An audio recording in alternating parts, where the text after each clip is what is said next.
Toi qui as investi ton argent, je suis sûr que tu as déjà été laissé tenter par 10% par mois en trading, c'est-à-dire que 10 000 euros peut nous rapporter 1 000 euros par mois. Est-ce que c'est possible? Justement, Yann Frossard va nous expliquer comment est-ce qu'il a obtenu, comment est-ce qu'il peut vivre du trading, et il va nous révéler justement ses côtés sombres du trading, notamment sur les robots de trading qui vous promettent des rendements explosifs allant jusqu'à 42% par mois. Tu vas voir ce qu'il dit à l'intérieur de cet épisode. Reste bien jusqu'à la fin parce que tu verras qu'on révèle des pépites. Donc, fais bien attention à tout ce qu'on va dire.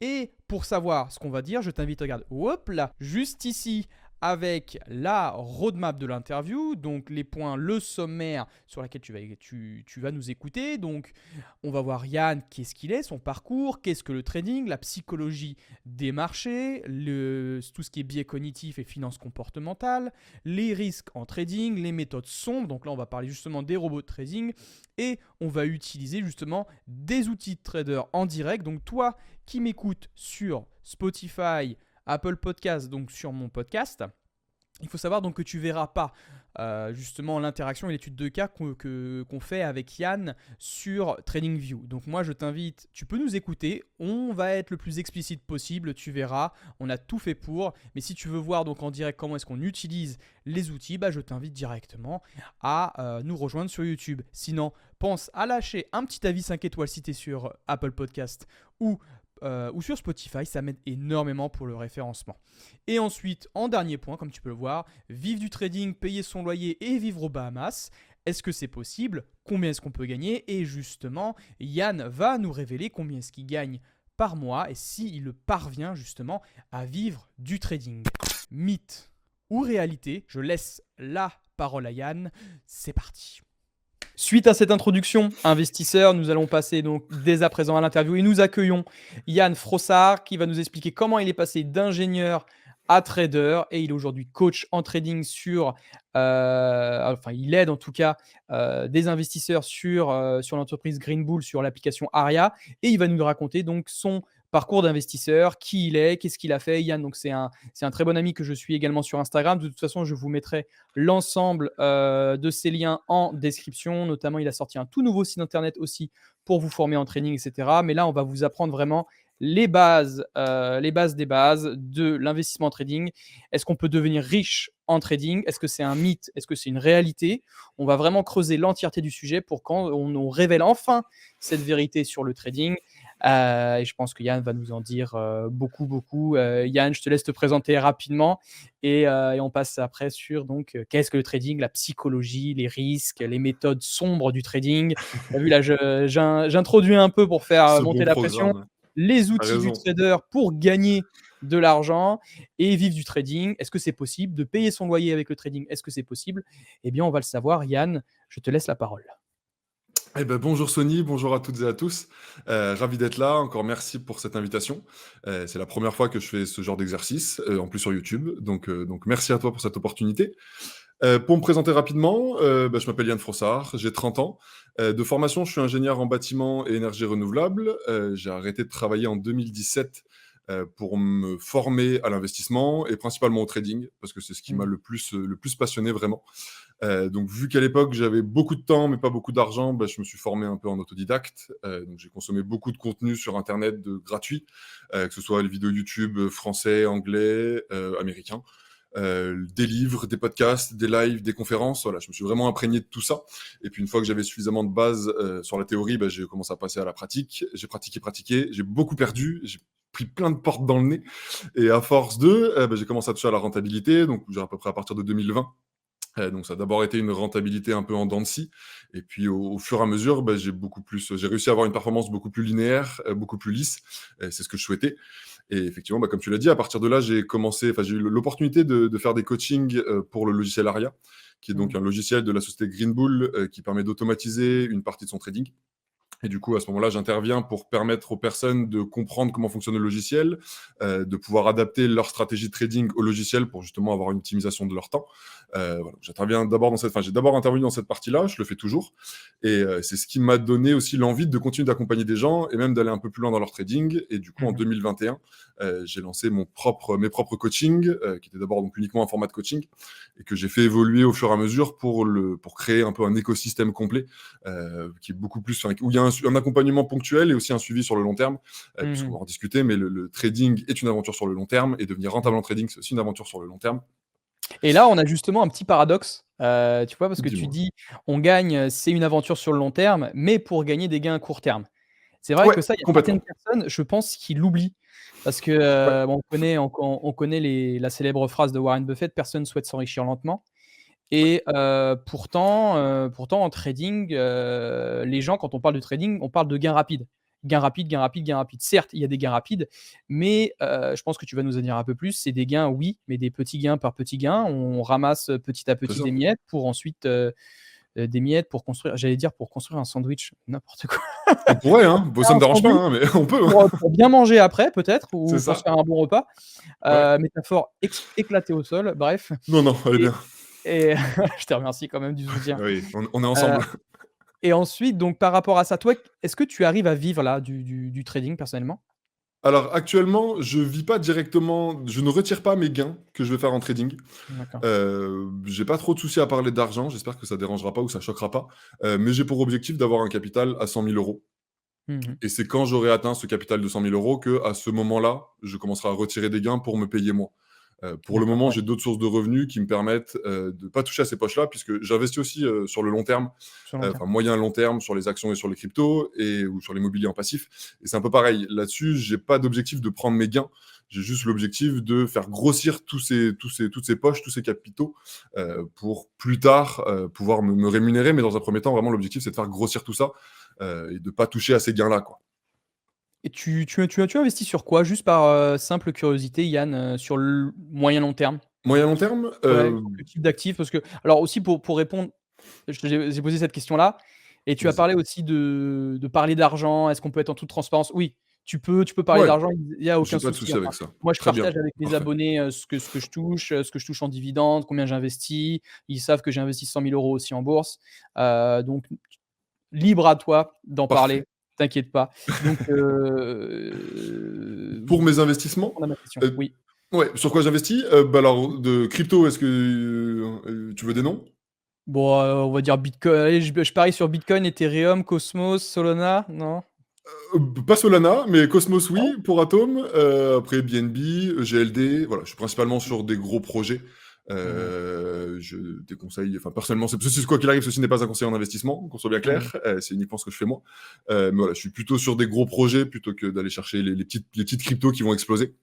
Mmh mh. Et puis à côté de ça, bah, j'ai des actions, donc sur du stock picking, donc des sélections d'actions précises. J'ai aussi des ETF pour vraiment Mmh. le moyen, enfin le long terme, très long terme, et un peu d'immobilier passif aussi. Voilà, parce que pour le moment, vu que je suis à fond dans le trading, ça me va bien de pouvoir investir en passif Mmh. sur ces choses-là, et que ça me prenne pas le temps qui est nécessaire pour investir en immobilier directement. Tu as raison. Je pense que c'est tout à fait recevable de ta part de ne pas être, uniquement, que sur du trading.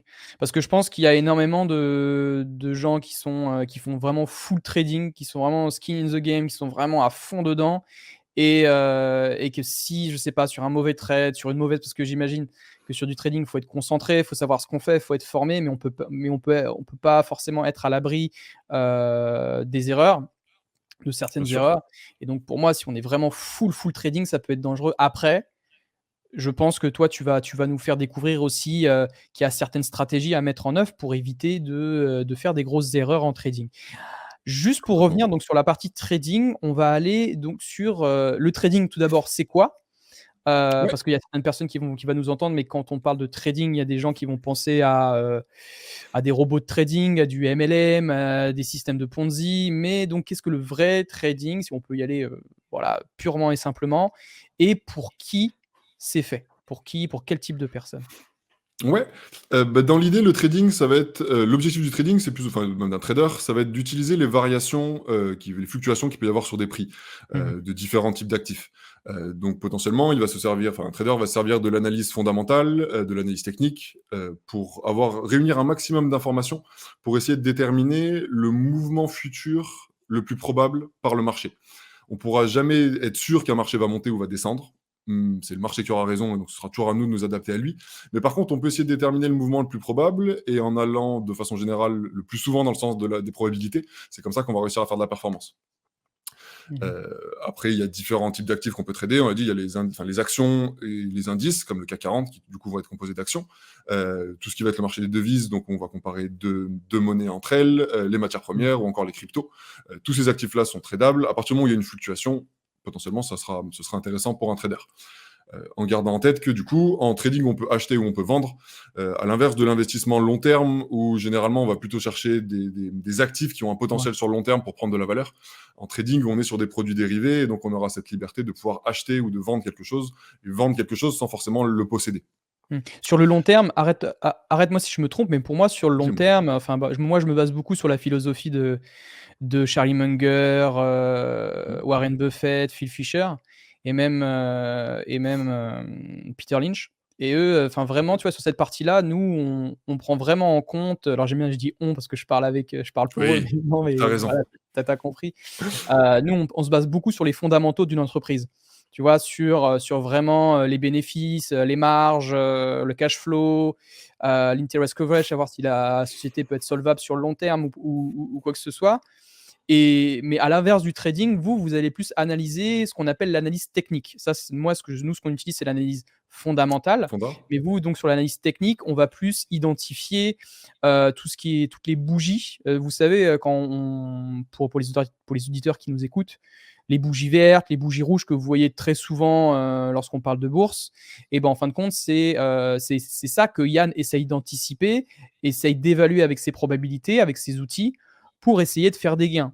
Par exemple, sur le forex, je sais pas, le forex, ça peut être à 1,004 qui est quelque chose centimes, et il va essayer de le revendre à 0,006 pour se faire une marge. Bon, bien sûr, C'est ça. on y reviendra sur l'effet de levier pour Ouais, essayer d'avoir des plus gros gains. Mais voilà, en gros, il utilise les chartes, ce que vous voyez, toutes les bougies qui montent, qui descendent, qui montent, qui descendent, et il profite, bien sûr, il peut soit shorter ou soit faire, j'allais dire longuer, ouais, acheter ou vendre, hein. long, ouais, ou soit Ouais, long, long ou short? sur long ou short. Est-ce que tu peux nous expliquer un peu ça sur le trading? Parce que ces 2 principes, c'est 2, c'est ça, c'est grâce à ces 2 choses-là, en fin de compte, qu'on gagne, soit en short, soit en long. C'est ça, absolument. Et pour revenir du coup sur le fait que tu évoquais l'analyse fondamentale, qui est effectivement une part un peu plus importante sur de l'investissement long terme. En trading, moi, je vais accorder de l'importance aux 2. D'accord. Je vais peut-être accorder plus d'importance aux techniques et vraiment à toute cette analyse, graphique, mais il faut Mmh. forcément prendre en compte le fondamental. Je prends l'exemple de là, le contexte actuel global, alors de par l'inflation qu'il y a ou même par rapport aux derniers événements qui se sont passés là, en début de semaine, avec SVB, il faut avoir connaissance de ces événements-là parce que les marchés sont reliés à l'économie. Il y a une corrélation. Mmh. C'est pas une corrélation qui est parfaite, mais il y a une corrélation. Donc, si on néglige cette partie-là, on risque trop. Pour moi, on risque Mmh. de prendre des décisions qui sont complètement contraires à ce qui se passe actuellement. Je prends c'est un exemple grossier, hein, mais si on néglige l'analyse fondamentale, on aurait pu prendre des achats au moment où on annonçait le confinement en se Mmh. disant les marchés, avant le confinement, avant le Covid et les confinements, le marché faisait que de monter, donc on aurait pu continuer de travailler ça d'un point de vue technique. Si on Oui. néglige le Mmh. Covid, on ne comprend pas pourquoi le marché chute, et le marché chute parce que l'économie est, elle, impactée directement, indépendamment des graphiques, quoi. Donc pour Mmh. moi, il faut toujours trouver cet équilibre entre les deux, mais je te rejoins complètement sur le fait que sur le long terme, c'est le fondamental qui va être prédominant, et plus on va être sur du court terme, plus le technique va faire du sens, notamment pour optimiser un peu son point d'entrée, ou sa limite de perte, ou son objectif de gain. Là, c'est effectivement beaucoup plus le technique qui vont pouvoir nous donner ces Mmh. informations-là. Alors justement, en parlant de gains et de pertes, parce qu'on sait que sur le trading, on utilise donc le court terme. Parce que le trading, sur quelle échelle de temps on peut dire qu'on fait du day trading? Parce que je sais qu'il y a du trading, il y a aussi ce qu'on appelle le day trading, il y a le swing trading. Est-ce que tu peux Ouais. peut-être nous différencier un peu les deux, et pour qui? En fin de compte, si tu peux faire le lien même, pour qui est-ce que c'est fait? Pour quel type d'investisseur? Ça serait bien, parce que je pense qu'il y a plein d'auditeurs Ouais. qui se reconnaissent à travers, enfin qui font du trading, qui ont essayé et qui ont peut-être perdu, mais peut-être parce qu'ils n'avaient pas forcément la bonne stratégie. Ouais, donc dans l'idée, il y a même plus que 2, il y a 3 styles de trading. Oui. Va y avoir du coup le scalping, qui est le trading sur le plus court terme, où on va prendre des positions qui peuvent durer quelques secondes, quelques minutes. On est vraiment sur Ah, une d'accord. accumulation de petits mouvements pour essayer de faire une performance globale. Mhm. Ensuite, il y a l'intraday ou le day trading, où là, on va prendre des positions qui peuvent durer plusieurs heures et qui généralement vont être dans la journée. Dans l'idée, quelqu'un qui fait du day trading, en fin de journée, il va clôturer toutes ses positions en cours pour revenir le lendemain et repartir un peu sur un tableau blanc. Et après, Mhm. on a le swing trading, où là, c'est des trades qui peuvent durer plusieurs jours, voire plusieurs semaines, où on va chercher un peu plus à accompagner des mouvements sur le long terme. Sur Mhm. le long terme, en termes de dimension trading, hein, on reste sur des échelles de Oui. moins de quelques mois, quoi. Après, pour moi, pour répondre à la deuxième partie de question sur pour qui peut être fait le trading et pour quel type de stratégie quel profil sera le meilleur, il n'y a pas forcément de réponse toute faite. Pour moi, tout va dépendre. J'ai tendance à dire que le trading est fait pour tout le monde, pour toutes les personnes qui en tout cas veulent le faire et veulent mettre les ingrédients pour. Euh, j'ai longtemps entendu, moi, qu'il fallait des certaines compétences ou une certaine psychologie ou autre. Moi, en réalité, quand j'ai commencé le trading, j'avais zéro connaissance, zéro compétence, et je pense que j'avais une très mauvaise psychologie, une très mauvaise gestion de l'argent. Et le fait que je sois devenu rentable est pour moi une preuve que si on se donne les moyens d'y arriver, alors certes, ça demande beaucoup de travail, ça demande beaucoup de Mhm. remise en question, beaucoup de persévérance, parce qu'il y a beaucoup d'échecs, et moi, je suis devenu rentable parce que j'ai eu beaucoup d'échecs, j'ai eu beaucoup de pertes. Mais si on s'accroche, si on tient le coup et qu'on persévère et qu'on va au bout, on arrive à atteindre nos objectifs. Mais en contrepartie, ça demande du travail, et toute personne qui pensera qu'il va devenir un trader rentable en moins de 2 semaines ou en moins de 2 mois, potentiellement se trompe et n'arrivera pas à son objectif. Il arrêtera avant. Et après, même pour revenir sur les styles de trading, pour moi, on peut même, pour aller vraiment dans le côté, adapter son style de trading à son profil, on peut même se positionner entre 2 styles de trading. Oui. C'est ce que moi je vais faire. Moi, dans l'idée, je vais faire ce qu'on appelle de l'intra-swing. C'est que je vais mélanger un peu de l'intraday avec du swing. Je vais prendre des positions qui peuvent avoir des objectifs atteignables dans la journée. Mhm. Mais ensuite, j'ai aucun souci à continuer d'accompagner un mouvement tant que le Oui. marché me donne raison, tant que mon plan n'est pas invalidé. Ben, j'ai pas de raison de couper ma position alors que mon trade est en train de partir. Oui. Donc là-dessus, j'accompagne ça et c'est le style de trading qui me convient le plus. Et avec les personnes que j'accompagne, c'est la raison pour laquelle je fais des coachings et que je ne vends pas un peu une formation qui pourrait être une solution universelle à un problème qui est pour moi très personnel. J'ai à cœur de vraiment trouver une solution qui va être adaptée à la personne que j'accompagne pour que sa stratégie et son trading puissent trouver son équilibre dans sa vie en fonction des différentes contraintes qu'on peut avoir. Mhm. Dans l'idée, le scalping va, pour moi, avoir un côté un peu plus chronophage que le swing trading, qui va permettre qui va prendre un peu moins de temps. Et dans ce cas-là, c'est juste qu'il faut, il y a pas de bonne ou de mauvaise stratégie, c'est juste qu'il faut adapter sa stratégie à son profil. Comme un investisseur immobilier, hein, il pourrait acheter, faire du Airbnb et le gérer lui-même et faire des états des lieux entrants et sortants C'est régulièrement. clair. Ouais, ouais. Ou alors acheter un appartement, le mettre en location, même passer par une agence. Et dans ce cas-là, les deux auront fait de l'immobilier. Il y en a un qui aura passé quasiment toutes ses journées, l'autre qui s'en occupera pas du tout. C'est Il n'y a c'est pas c'est de vrai bonne que dans solution. c'est vrai que dans chaque placement, dans chaque type d'investissement, il y a vraiment, en fin de compte, il y a des Complètement. stratégies qui sont faites pour vous. Le trading, voilà, ça peut être peut-être pour un profil d'investisseur qui aime peut-être, aimer un peu plus, voilà, jouer avec les émotions, jouer avec le risque, ou alors voilà, peut-être un investisseur dans la bourse, plus sur le long terme, je veux dire. Mais ce que je veux dire, c'est que dans la bourse, il y a vraiment tout un monde, il y a plusieurs stratégies, il y en a pas qu'une seule, et il y a des stratégies qui peuvent satisfaire à tout le monde. Mais aussi, ça dépend beaucoup de votre psychologie. Ça dépend Ouais. beaucoup, de votre aversion à la perte, de votre aversion au risque, et cetera. Et ça, justement, ça va être le troisième point, sur laquelle on va aller, Yann, parce que j'ai vraiment l'impression que le trading, c'est un sport de haut niveau. Il y a une notion de disciplinarité à avoir, une notion de persévérance, d'abnégation, de très, très, très, très haut niveau. Faut savoir des fois encaisser des pertes, faut savoir l'accepter, faut être humble, faut être, et voilà. Et donc par rapport à la psychologie, j'aimerais aller peut-être sur, qu'est-ce que tu en penses toi déjà quelle psychologie idéale doit avoir un investisseur, en bourse, en tout cas sur le trading? Alors tout d'abord, je te rejoins complètement sur la partie, psychologie, l'importance de la psychologie et même sur le côté un peu sportif de haut niveau et c'est quelque chose que j'essaie de transmettre aussi. Alors tout est relatif dans le côté sportif de haut niveau, mais en termes de bonne alimentation, de bien dormir, de potentiellement pas trop faire la fête et de pas trop boire, pas trop fumer quand on souhaite intervenir sur les marchés. Pour moi, ça fait du sens, parce que ça va faciliter nos psychologies. Ça va faciliter toute la gestion de nos cerveaux quand on va devoir prendre des décisions et ça, c'est une rigueur qui est très importante à avoir. Après, il n'y a pas de psychologie parfaite pour moi. Chacun a, comme tu l'as dit, une aversion au risque ou des choses comme ça.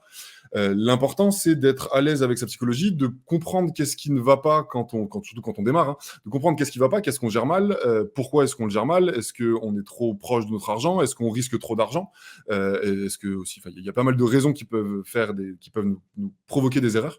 Et donc, ce qui est important, c'est juste de se remettre en question et de Mmh. pouvoir chercher les éléments qui vont nous permettre d'évoluer. Notamment, ne serait-ce que toutes les notions des biais cognitifs ou toutes ces choses-là, en fait, tous les biais qu'on peut avoir dans la psychologique, c'est important de les connaître et de voir comment nous on se comporte par rapport à ces biais-là, comment on réagit pour chercher à ajuster le tir. Et est-ce que tu aurais certaines parce que justement là tu parlais de biais cognitifs. Ouais. Alors peut-être juste avant qu'on parle de biais parce que tu disais, ouais, que c'est important de bien manger, de bien dormir et cetera pour un trader. Mais pourquoi est-ce qu'il faut faire attention sur sa qualité de sommeil, sur sa qualité de vie et sur sa qualité de trading? Pourquoi est-ce que c'est important d'avoir une bonne psychologie d'un point de vue si tu donnais nous donnais un exemple, quelqu'un qui est fatigué, qu'est-ce qu'il pourrait faire comme erreur en fin de compte? Ouais, alors sans rentrer dans les détails de dopamine et de tout ce qui peut se passer dans notre cerveau et Ouais. sur notre cerveau par rapport au sommeil et à l'alimentation.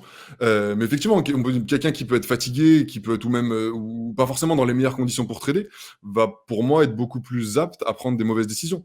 À se laisser emporter par le marché, à pas accepter ses pertes, à ce qu'on appelle le FOMO, à juste voir une grande bougie, on voit une grande bougie haussière. Donc le FOMO, c'est la fear of missing out, c'est le fait d'avoir peur de rater un mouvement. On voit une grande bougie haussière et on a cette sensation que tout le monde est en train de gagner de l'argent sauf nous. Et on se dit, oh là là, c'est catastrophique, vite, vite, vite, il faut que je rentre. Et puis on rentre un peu n'importe où, n'importe comment. On a une limite de perte qui est un peu placée de façon hasardeuse, un objectif de gain qui n'a aucune cohérence parce qu'on n'est pas dans l'exécution d'un plan, on est juste dans une surréaction, une réaction émotionnelle. Et je pense que la fatigue ou la mauvaise Mmh. alimentation peuvent en plus encore plus accentuer ces choses-là et ces traits-là. Et le fait de trader avec nos émotions, est pour moi un peu incompatible avec le fait de faire de la performance. Parce que si les émotions sont pas forcément le meilleur décisionnaire dans la prise d'acte en trading, et d'autant plus si on n'est pas forcément bien formé ou si on est juste vraiment dans la surréaction. Je conseille beaucoup plus d'avoir des plans, de définir les choses et après d'être dans l'exécution de nos plans de la façon un peu entre guillemets la plus froide possible, la plus robotique, de essayer de laisser les émotions de côté pour appliquer un plan et pas être pris par tous les Mmh. biais, comme on a évoqué, qui peuvent être néfastes. Alors pour aller, sur des types de biais, parce que les gens doivent se demander quel type de biais, mais là tu en as fait référence à une par exemple. Moi j'aime bien évoquer celle-là parce qu'elle est vraiment terrible. C'est le biais de l'herding. C'est le biais, du moutonnage. C'est-à-dire le biais de Ouais. groupe et cetera. C'est-à-dire que vous suivez un mouvement de foule Mmh.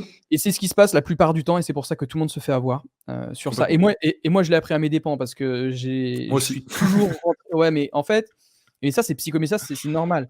On achète tous du bitcoin quand il est à 60 000. Pourquoi? Les médias en parlent, c'est haut, ça rapporte de l'argent parce que quand on regarde historiquement, bah, ça a pris, 1000 en l'espace de quelques, je sais pas, quelques années, quelques mois même. Même, Donc ouais, très, très quelques vite. mois, hein, même pas.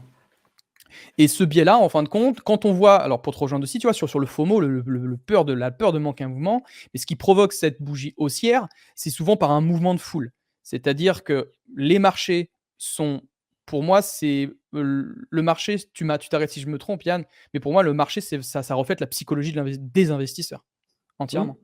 Ouais. C'est-à-dire qu'on a des acheteurs, on a des vendeurs. Si on a plus de vendeurs que d'acheteurs, bah, ça baisse. Si on a plus d'acheteurs que de vendeurs, bah, ça monte et C'est ça, c'est plus une pression. Juste une c'est pression, c'est ça, plus une pression. C'est la pression acheteuse contre la pression vendeuse. c'est ça, exactement et Dans quand il y a l'idée, plus c'est ça. de pression de l'un de l'autre, bah, forcément le mouvement de foule va s'accompagner. C'est ce qui s'est passé là actuellement, bah, ça c'est vraiment le biais du le biais de moutonnage, le biais de l'herding. Mmh. C'est vraiment ce suivi-là. C'est-à-dire n'allez pas lorsque vous tradez, n'écoutez pas la plupart du temps les mouvements de foule et cetera. Parce que souvent quand il y a une news, enfin ça tu connais je pense l'adage, selling, je sais plus comment on dit, vendre la nouvelle et puis acheter la rumeur, c'est ça? Ouais, achète la rumeur et vends la nouvelle. C'est ça. Voilà, quand vous entendez on l'a eu d'ailleurs aux informations, le CAC 40, waouh, magnifique, a atteint ses plus hauts historiques. C'est passé sur France 2. Eh oui, C'est passé sur forcément. France 2. À votre avis, acheter ou vendre?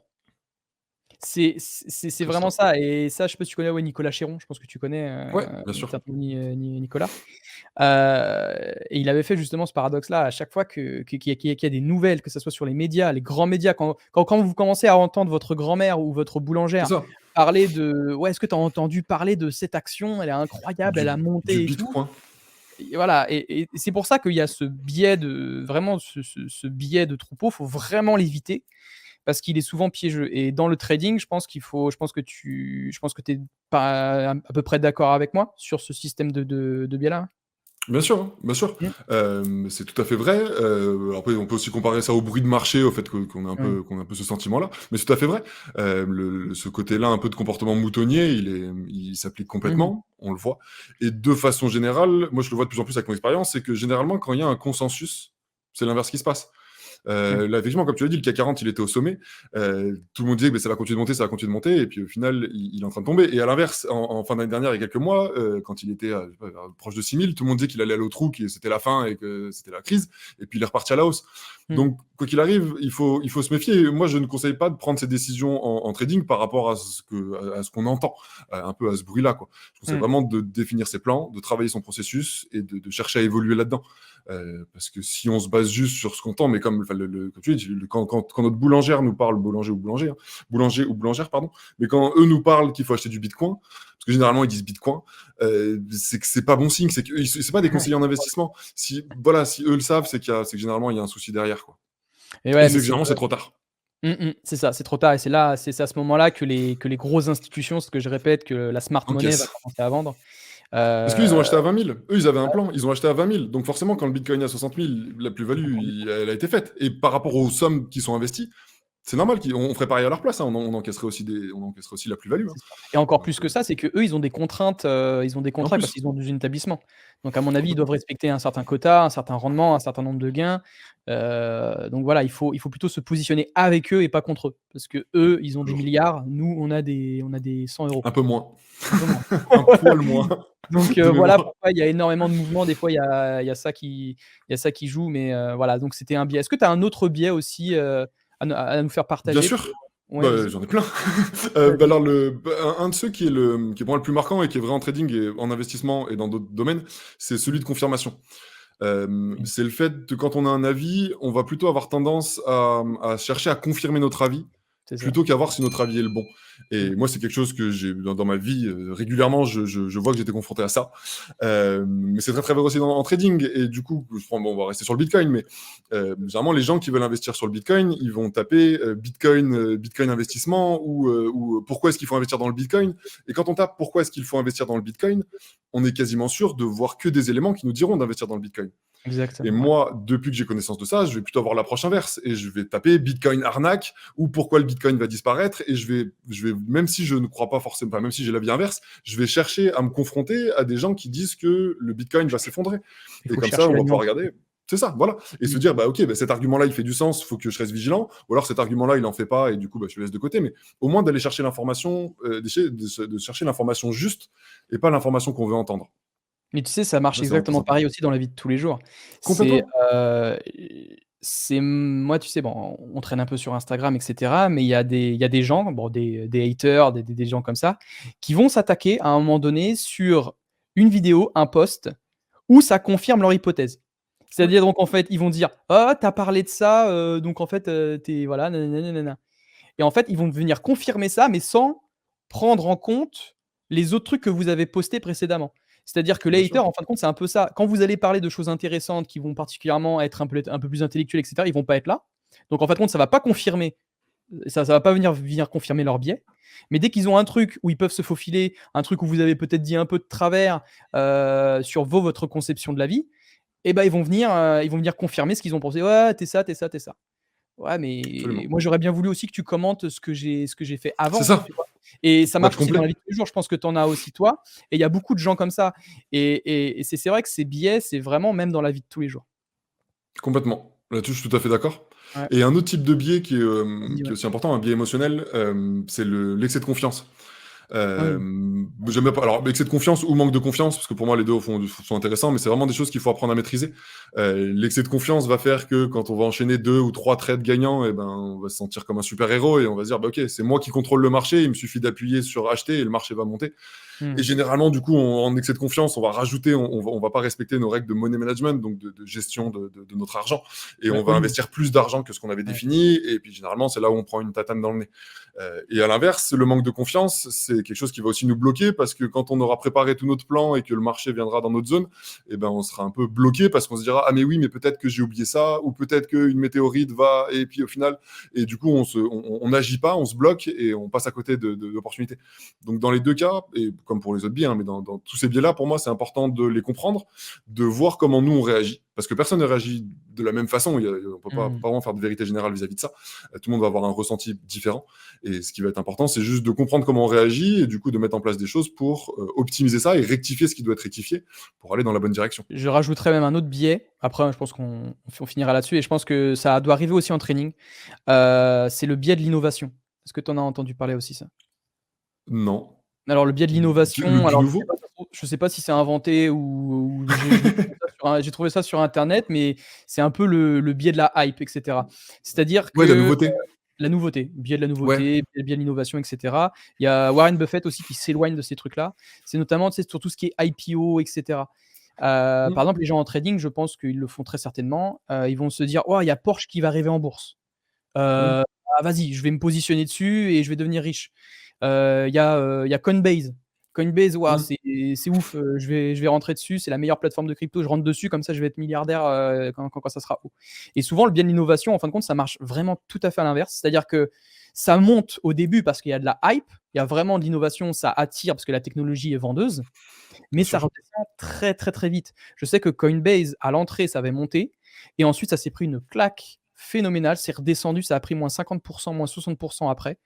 Donc les gens qui font du trading comme ça, qui pensent faire du moyen terme, j'imagine que c'est pas bon. Pareil, il y avait Rivian, je sais pas du tout comment le prononcer, mais c'est Mmh. une société sur les véhicules électriques. C'était pareil, donc ça a introduit en bourse. Ouais, génial, c'est le Tesla de demain, et cetera. Ça va être une super boîte. Ouais, ça a monté, puis bam, ça a redescendu, grosse claque, moins 60%. Toi, qu'est-ce que tu te positionnes comment par rapport au biais de l'innovation? Bon alors moi personnellement, je sais pas forcément ce qui va m'intéresser le plus, Ouais. mais je vais réagir à ce que tu dis. On va pouvoir faire le parallèle aussi avec l'effet de levier, Mmh. parce qu'en termes de risque, c'est assez important. C'est toujours pour moi cette notion et c'est quelque chose quelque chose de très néfaste, c'est cette notion de vouloir devenir riche rapidement. Mmh. Et généralement, moi, des retours que j'ai des gens qui font alors ou des IPO ou des ICO, mais quand on cherche à investir au plus tôt, il y a généralement une volonté de se dire: «J'ai trouvé, la poule aux yeux d'or, Mmh. la poule aux yeux d'or et je Mmh. vais faire une énorme performance et Mmh. je vais transformer mes 1 000 € vraiment en 10 000, en 500, en 50 000 ou en 100 000». Mais des fois, j'entends des montants où je me dis: «Mais ça n'a aucune cohérence». Mais il y a toujours cette volonté-là et c'est un peu pareil avec l'effet de levier en trading, c'est cette volonté de, avec un petit capital, trader comme si on avait beaucoup, pour gagner beaucoup, pour devenir riche rapidement et avoir des gros montants. Et généralement, je déconseille cette approche-là.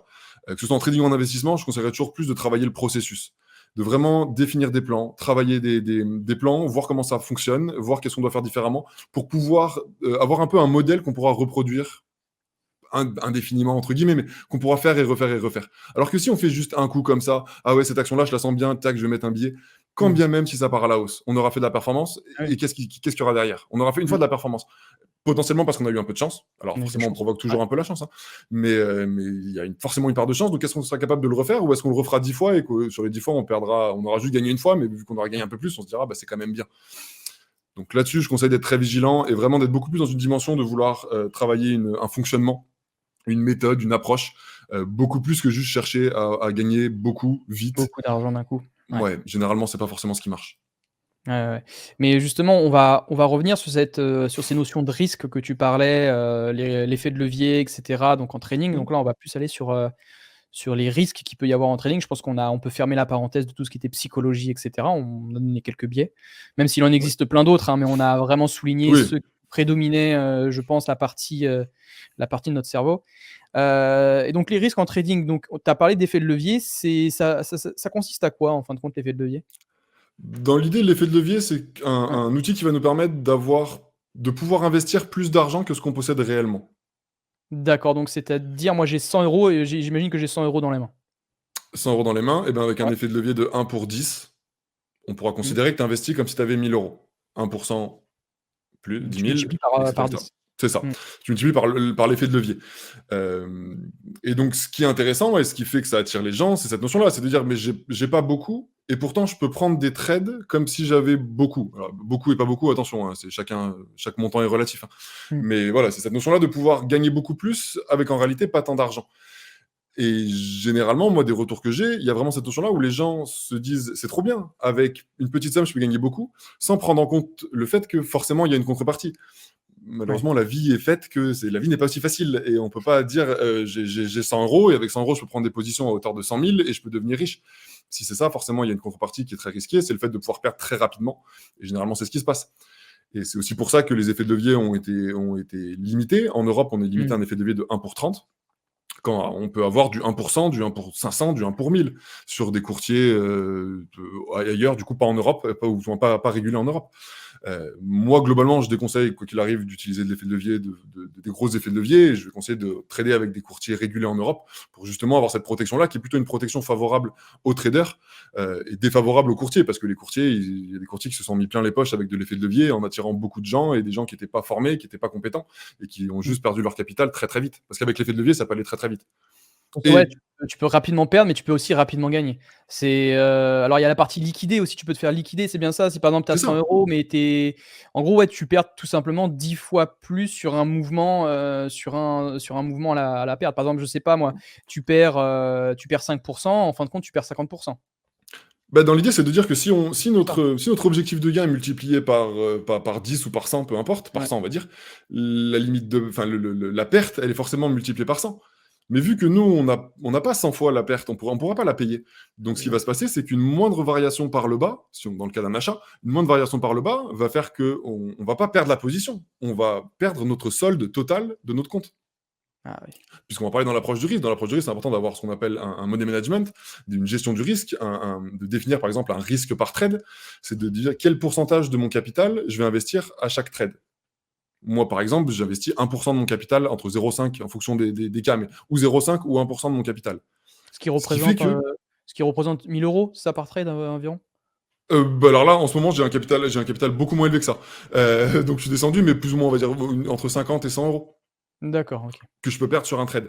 Et le problème, c'est que si on utilise un effet de levier très très fort, eh ben, on va pas se limiter à une perte de 50 ou de 100 euros, on va potentiellement, Tout perdre. on va potentiellement avoir une perte de la totalité du capital. Ouais. Et là, effectivement, on reçoit un petit mail comme quoi on a pris un Ah, appel de ouais. marge de notre courtier qui nous dit que si on veut continuer à investir, il faut gentiment refaire un dépôt.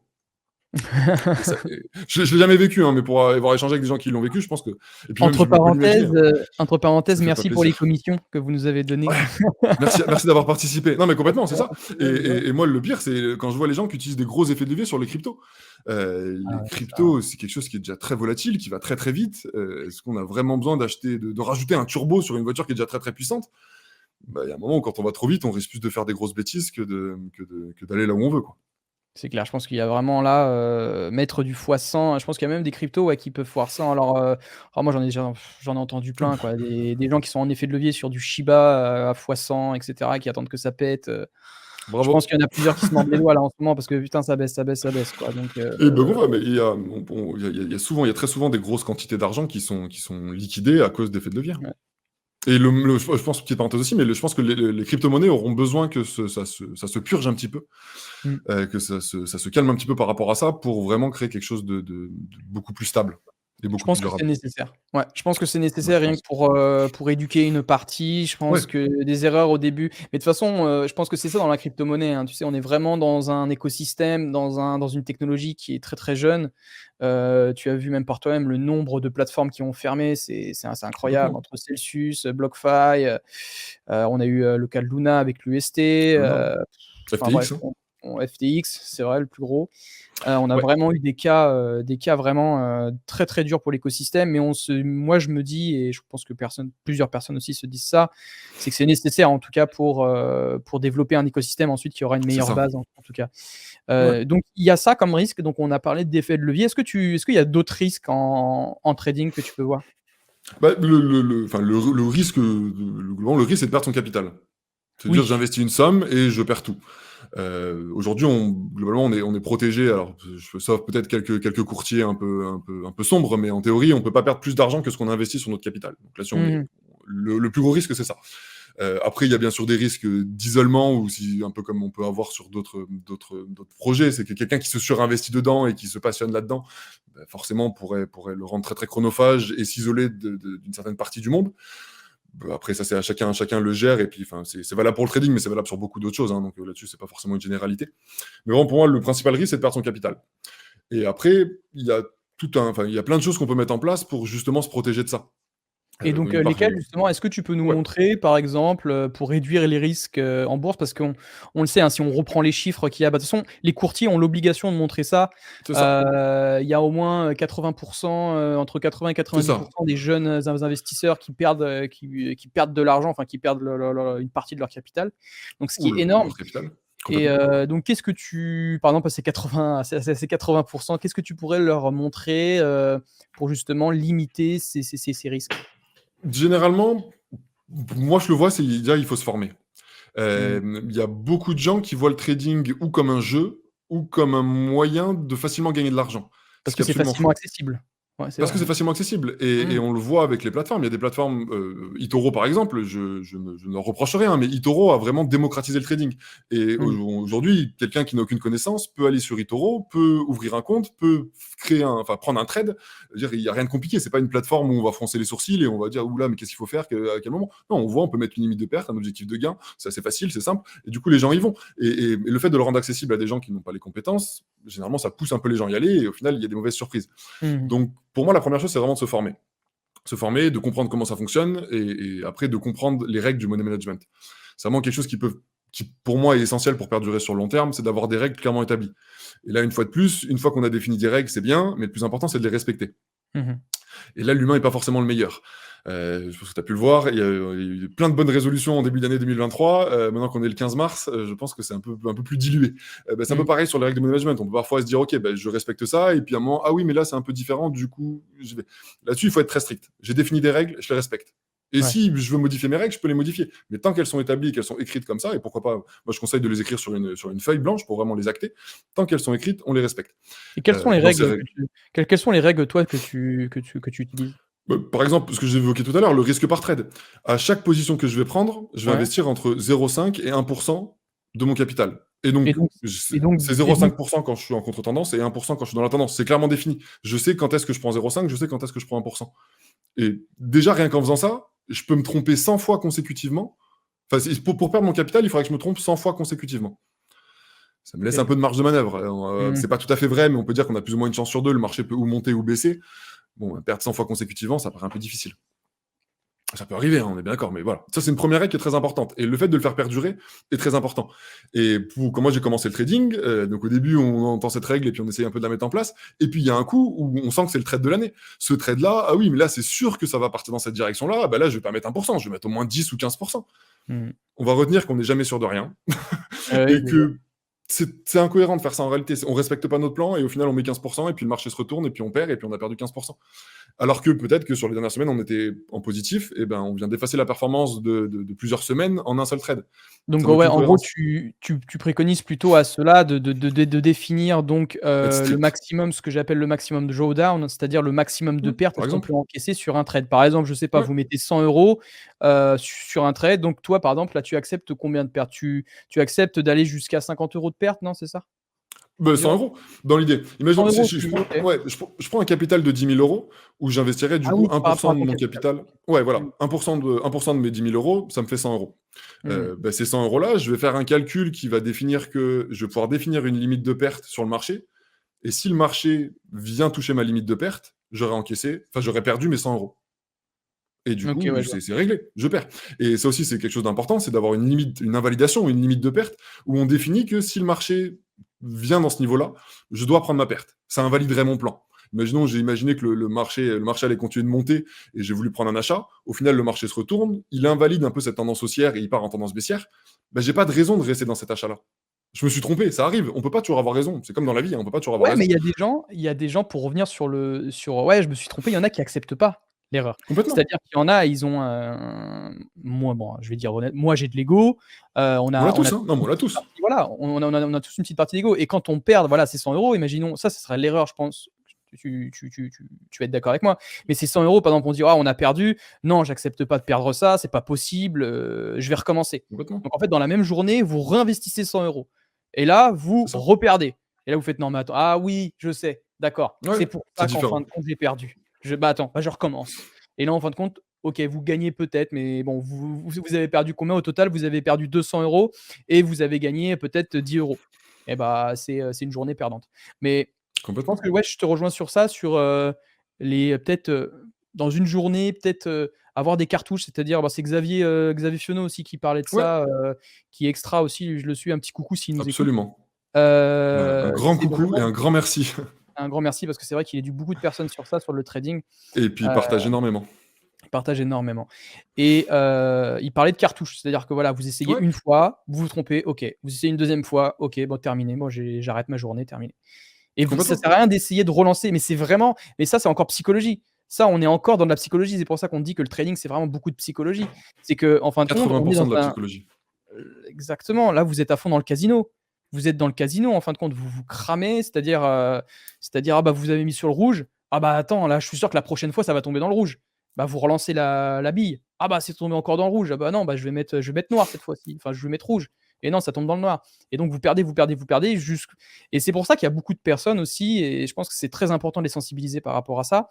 C'est qu'il y a des personnes, du coup, qui dépriment, qui sont dépressifs quand ils ont pas de plan, comme tu expliques très bien. Complètement. Ouais, bien sûr. Et déjà, pour revenir sur la notion d'ego, Mmh. personne n'aime avoir tort. Je veux Ah dire, oui. quand on échange avec quelqu'un, on parle d'un truc et «Ah oui, c'est vrai, effectivement, j'ai tort», c'est assez rare. Ça arrive, bien sûr, hein, mais voilà, on a un avis et c'est toujours difficile de se remettre en question. Mais c'est essentiel. Il faut accepter qu'on puisse avoir tort, c'est la vie. Heureusement qu'on peut pas toujours avoir raison et c'est l'occasion de se remettre en question. Et ce qu'il faut, c'est effectivement pas trop perdre et c'est quelque chose que je vois assez souvent, c'est le fait de pas vouloir accepter sa perte. Mmh. D'une part, parce qu'on veut pas accepter de perdre de l'argent et d'une part, parce qu'on veut pas accepter d'avoir tort. Et du Mmh. coup, ce qu'on fait, c'est qu'on va déplacer sa limite de perte. Et du coup, plutôt Ouais, que de c'est perdre ça. 2 on va perdre 2, 3, 5, 10. Et à Mmh. partir du moment où on a déjà perdu 10, ça peut aller très vite et on peut très vite arriver à 20. Donc là-dessus, il faut être très vigilant et c'est pour ça qu'il faut être assez strict, vraiment presque binaire. Mon niveau, il est là. Si le marché touche, je clôture et je pars. Et le Heu, pire et le pire dans tout ça, c'est que j'imagine, tu as peut-être des personnes que tu as côtoyées, c'est de dire: «Ah j'ai perdu 200, bon allez, je mets 100 et je mets un effet de levier fois 2 pour essayer de bien pour sûr, pour essayer de regagner ma mise». Et ça, mais c'est en complètement. fait, on tombe vraiment dans un cercle hyper vicieux et il faut vraiment s'éloigner de ça. Il faut vraiment, vous dire: «Vous respectez votre plan, point à la ligne, vous avez tort, bah, c'est une mauvaise journée». Une mauvaise journée comme je Ça sais pas, arrive. vous êtes sortis dehors, vous êtes tombés sur votre ex, vous voulez lui mettre un coup de tête, bah, mauvaise chance. Enfin, vous Pas retenez, de vous avez balle. pas mis de tête. C'est ça. Et le Mais lendemain, on voilà, passe à autre chose. Non, c'est mais complètement. exactement ça, oui. Et moi, je l'ai vécu au début quand je commençais. Ça m'arrivait parfois. Donc, je tradais le matin, je faisais un peu de performance, j'étais en positif. Et puis l'après-midi, je commençais à trader. Et puis je perdais. Et puis du coup, je perdais ce que Ah, j'avais gagné. Et je me retrouvais vers 15-16 heures à être à l'équilibre. Et me dire, mais j'ai passé ma journée devant l'écran et j'avais fait des gains. Et là, ils sont tous perdus. Bah, je vais reprendre un trade. Et puis on prend un trade et puis il est perdant. Et puis là, il est 17h30 ou 18h et on se dit, bah attends, j'ai passé ma journée devant l'écran et en plus je vais être en perte. Non, bah, je vais encore prendre un trade, je vais essayer de me refaire. mmh, Mais cette volonté d'essayer de se refaire, elle fait aucun sens. Et quand on ouais, essaye de se refaire, généralement, on va prendre un trade à un moment qui n'est pas opportun, sur une opportunité où il n'y a même pas d'opportunité, et sur un marché qui est peut-être même pas cohérent pour prendre un trade. Et c'est clair. généralement, on peut difficilement attendre un trade gagnant dans ces conditions-là. Et c'est pour ça que moi, je rejoins complètement Xavier Fenot sur la notion de cartouche. C'est quelque chose que j'applique et c'est quelque chose que je véhicule aussi. C'est que si on a deux cartouches, c'est pas du tout. Enfin, je prends l'exemple de la chasse parce qu'en l'occurrence, ça s'y prête, mais sans porter de jugement à ça.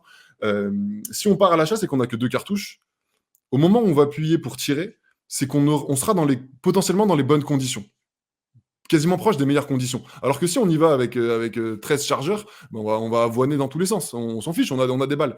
Sauf qu'en trading, on peut pas se permettre de tirer dans tous les sens. Et donc, si on se dit juste que ce plan-là, j'ai deux tentatives pour prendre ce trade-là et pour potentiellement valider mon plan. Et ben, au moment où on va prendre la première cartouche, on sera déjà dans un contexte où potentiellement on aura une confirmation. On aura eu tous les éléments qu'on souhaite pour rentrer en position. Et ça nous évitera de rentrer trop tôt, de rentrer sur un peu une impulsion, une fausse cassure ou un Exactement. faux mouvement. On sera beaucoup plus précis là-dedans. Et c'est vraiment quelque chose que j'invite à faire. Et aussi, on n'est pas du tout, je fais le parallèle avec ça, mais c'est qu'on n'est pas obligé de prendre 50 trades pour être un trader rentable et gagner beaucoup d'argent. Moi, personnellement, je le vois, moins je prends de trades, plus je gagne d'argent Mmh. en réalité. Très Et quand j'ai intéressant. commencé, j'étais dans l'idée, bah, c'est génial, c'est un peu travailler plus pour gagner plus. Plus je prends de trades, plus je peux gagner d'argent. En Mmh. réalité, non, parce qu'on va prendre des trades à des endroits qui sont pas opportuns, sur des plans qui sont pas vraiment des plans, et sur des analyses qui sont peut-être mal faites parce qu'on aura essayé juste de charbonner un peu à droite à gauche, et c'est là où on va user notre capital. Alors que si on arrive à être précis, à se mettre peut-être 1, 2, 3, 4, 5, 6 plans dans la semaine, pas forcément plus, et juste être concentré là-dessus, les appliquer, rentrer au moment où c'est le bon moment où on a les confirmations qu'on a définies en amont, et ensuite accompagner nos trades. C'est super intéressant ça, parce que j'aimerais revenir, ça c'est une loi qui me parle beaucoup ça. Je sais pas si tu connais la loi de Parkinson? Ouais. La loi de Parkinson, ça rejoint beaucoup ce que tu as dit là, par rapport, voilà, vous partez à la chasse avec 13 cartouches, ou alors vous partez à la chasse avec 2 cartouches. Et la loi de Parkinson, alors c'est pas du tout par rapport à la chasse, la loi de Parkinson, Ouais. mais c'est le fait qu'en fin de compte, quand vous vous limitez, en fin de compte, si vous élargissez votre temps de, alors c'est par rapport à une loi de productivité. C'est-à-dire que Mmh. si vous vous mettez par exemple 2 mois pour un projet, vous allez mettre 2 mois pour le faire, même plus, ça se trouve. «Ah, bon allez, on est à 2 mois, je vais mettre un mois de plus». Mais lorsque vous compressez le temps et lorsque vous essayez vraiment de vous tenir, par exemple, sur une tâche, vous dites: «Ouais, sur la tâche-là, je vais prendre une journée à la faire», je me dis une journée. Mais en fin de compte, quand vous compressez le temps, vous dites: «Bah, allez, cette tâche-là, je la réalise en 2 heures, en 2 heures, elle est finie». Bah, faut savoir qu'en 2 heures, vous pouvez la faire, contrairement à une journée entière si vous mettez une contrainte. Et c'est un peu Bien comme tu sûr. dis, si on ne sait pas où on va en trading, c'est-à-dire: «Oh, je mettrai la somme, je verrai Mmh. aujourd'hui». Bah, vous allez, ça se trouve, éclater 1 000 €, dépenser 1 000 €, Complètement. et avec ces 200 €, ça se trouve, avec 200 € que vous aurez limité, vous auriez peut-être été beaucoup plus efficace. Donc la loi de Parkinson, elle rejoint aussi le trading. C'est pour ça que je dis que c'est super intéressant, là, le croisement qu'on est en train de faire. Ouais. C'est vraiment, voilà, moins vous en avez, plus vous serez qualitatif, plus vous allez étaler le temps. Et je pense que c'est pareil que pour toi, j'imagine, Yann, que tu te réserves des plages horaires pour trader. C'est-à-dire qu'à Bien sûr. à telle heure, tu trades, et en dehors de ces heures-là, c'est mort. Non? Alors oui et non. J'ai des plages horaires où je vais être, Il y a des où plages je horaires. vais travailler mes où je voilà, où je vais voir mes Ouais, plans et où je vais définir tout ça. Après, je vais beaucoup travailler avec des alertes, oui. où du coup, je me mets des alertes et quand le marché vient dans cette zone-là, après moi, je suis généralement, souvent sur les écrans, hein, par rapport aux différents projets que j'ai ou par rapport à mes coachings, je suis souvent devant mes écrans et donc si j'ai une alerte qui sonne, j'interviens à ce moment-là mais Mmh. j'interviens parce que mon plan est déjà défini et vraiment précis. Un peu à l'image d'une recette, en fait. Je vais être dans l'application d'une recette. Et c'est quelque chose que j'invite notamment pour réduire un peu les risques et même pour réduire une part de la psychologie. Alors, on pourrait aussi réduire les tailles de position. Je fais une petite parenthèse avant, mais c'est que si on est trop exposé, si on a trop d'argent investi, généralement, c'est néfaste pour notre trading. Donc, jamais hésiter à réduire les tailles de position. Et une fois de plus, réduire les tailles de position, c'est travailler le processus. C'est pas travailler la rentabilité et gagner beaucoup d'argent rapidement. C'est vraiment comprendre que c'est pas grave si on gagne pas beaucoup. Ce qui est important, c'est de gagner un peu et de comprendre comment on a gagné pour pouvoir le reproduire. Et à force de le faire, là, on peut commencer à augmenter les leviers. Enfin, pas l'effet de levier, mais les leviers pour aller chercher plus d'argent. Et après, ce que je veux dire sur la recette, c'est que le fait d'être cadré au maximum va nous éviter d'être tenté d'aller voir à droite ou à gauche. Ouais. Si, je prends l'exemple d'une recette de pâtes. Si la recette de pâtes, c'est de prendre une casserole, mettre de l'eau, quand l'eau elle bout, on met les pâtes, au bout de 8 minutes, on enlève les pâtes. Et ben on sait que c'est la recette et on la définit, on la respecte strictement. Et Mmh. peut-être qu'on sera tenté de mettre les pâtes avant que l'eau bout parce qu'on a un peu faim, ou peut-être qu'on voudra enlever les pâtes au bout de 6 minutes parce qu'on a un peu faim. Mais non, il s'avère que si on veut manger des bonnes pâtes, il faudra attendre 8 minutes. Il faudra respecter ça strictement. Et en trading, pour moi, c'est un peu pareil. Il ne faut pas rentrer en position quand le marché il s'approche de notre zone. On a défini une zone où moi je veux acheter dans telle zone. Et ben tant que le marché n'est pas dans cette zone, on n'a aucune raison d'intervenir. On attend le bon moment et au bon moment on intervient. Je vois. Ouais, ça c'est donc pour réduire les risques, là je pense que vous avez, tout ce qu'il faut en tout cas. Après je sais qu'il y a Oh, des il y a outils, encore plein de choses, hein. il y a encore plein de notamment, j'attendais à ce que tu me dises le stop loss, mais Ouais, ça je bah, pense la qu'on le limite de verra. perte. J'ai pas dit stop loss, mais j'ai dit limite de perte. Mais c'est Limite de ça. perte. Alors Ouais. souvent pour ceux qui s'attendaient à ça, limite de perte, stop loss, c'est-à-dire qu'en fin de compte, bah, ça, je pense qu'on le verra dans les outils, Yann. Tu es d'accord avec moi? On Peut-être peut qu'on va ouais, parler de stop on loss pourra en et reparler. cetera. En gros, si vous voulez, c'est quand vous pouvez fixer des ordres en avance. C'est-à-dire que, par exemple, on va prendre Apple. Apple, bon, vous savez, voilà, ça fluctue de 130, 135, 125, 130, 135, et vous décidez le stop loss pour vous protéger, mais ça marche pas pareil pour le trading. Vous mettez un stop loss à 120 $. Par exemple, quand le prix passe à 120, ça vend tout seul. Parce que vous vous dites que, eh bah, cette partie-là, j'aurais peut-être, perdu, bah, justement, comme tu dis, j'aurais perdu trop de mon capital, j'aurais perdu donc un trop grand pourcentage de mon capital, donc je décide de vendre ici. J'accepte des pertes, j'accepte que j'ai eu tort. Du coup, ça se vend automatiquement à tel prix. Donc vous déclenchez une zone, ça vend automatiquement. Pourquoi est-ce qu'il faut faire ça? Bah, parce qu'en fin de compte, ça va vous couvrir, s'il y a une chute davantage de marché. Par exemple, voilà, imaginons que, Apple, ça craque. Bon, pour moi, ça craquera jamais Apple. Mais on sait mais Mais, on ne sait jamais. on ne sait jamais, c'est vrai. Mais imaginons que ça baisse 120, 110, 90, et bah, si vous avez mis un stop loss à 120, bah, vous allez vous couvrir. C'est-à-dire que voilà, vous aurez pris des pertes à 120 et non à 90. Parce que je sais pas, on a tous un travail, on fait tous des choses de notre journée, on va au sport, on va, etc. Et on n'est jamais à l'abri des fois d'oublier notre portable. Et puis je sais pas, du jour au lendemain, et bah, je sais pas, notre trade sur le forex, on va voir la paire euro-doll. Ah bah, en fin de compte, ça a baissé plus que prévu. Mais ça va, je me suis couvert parce que j'ai mis une limite de perte à ce prix-là.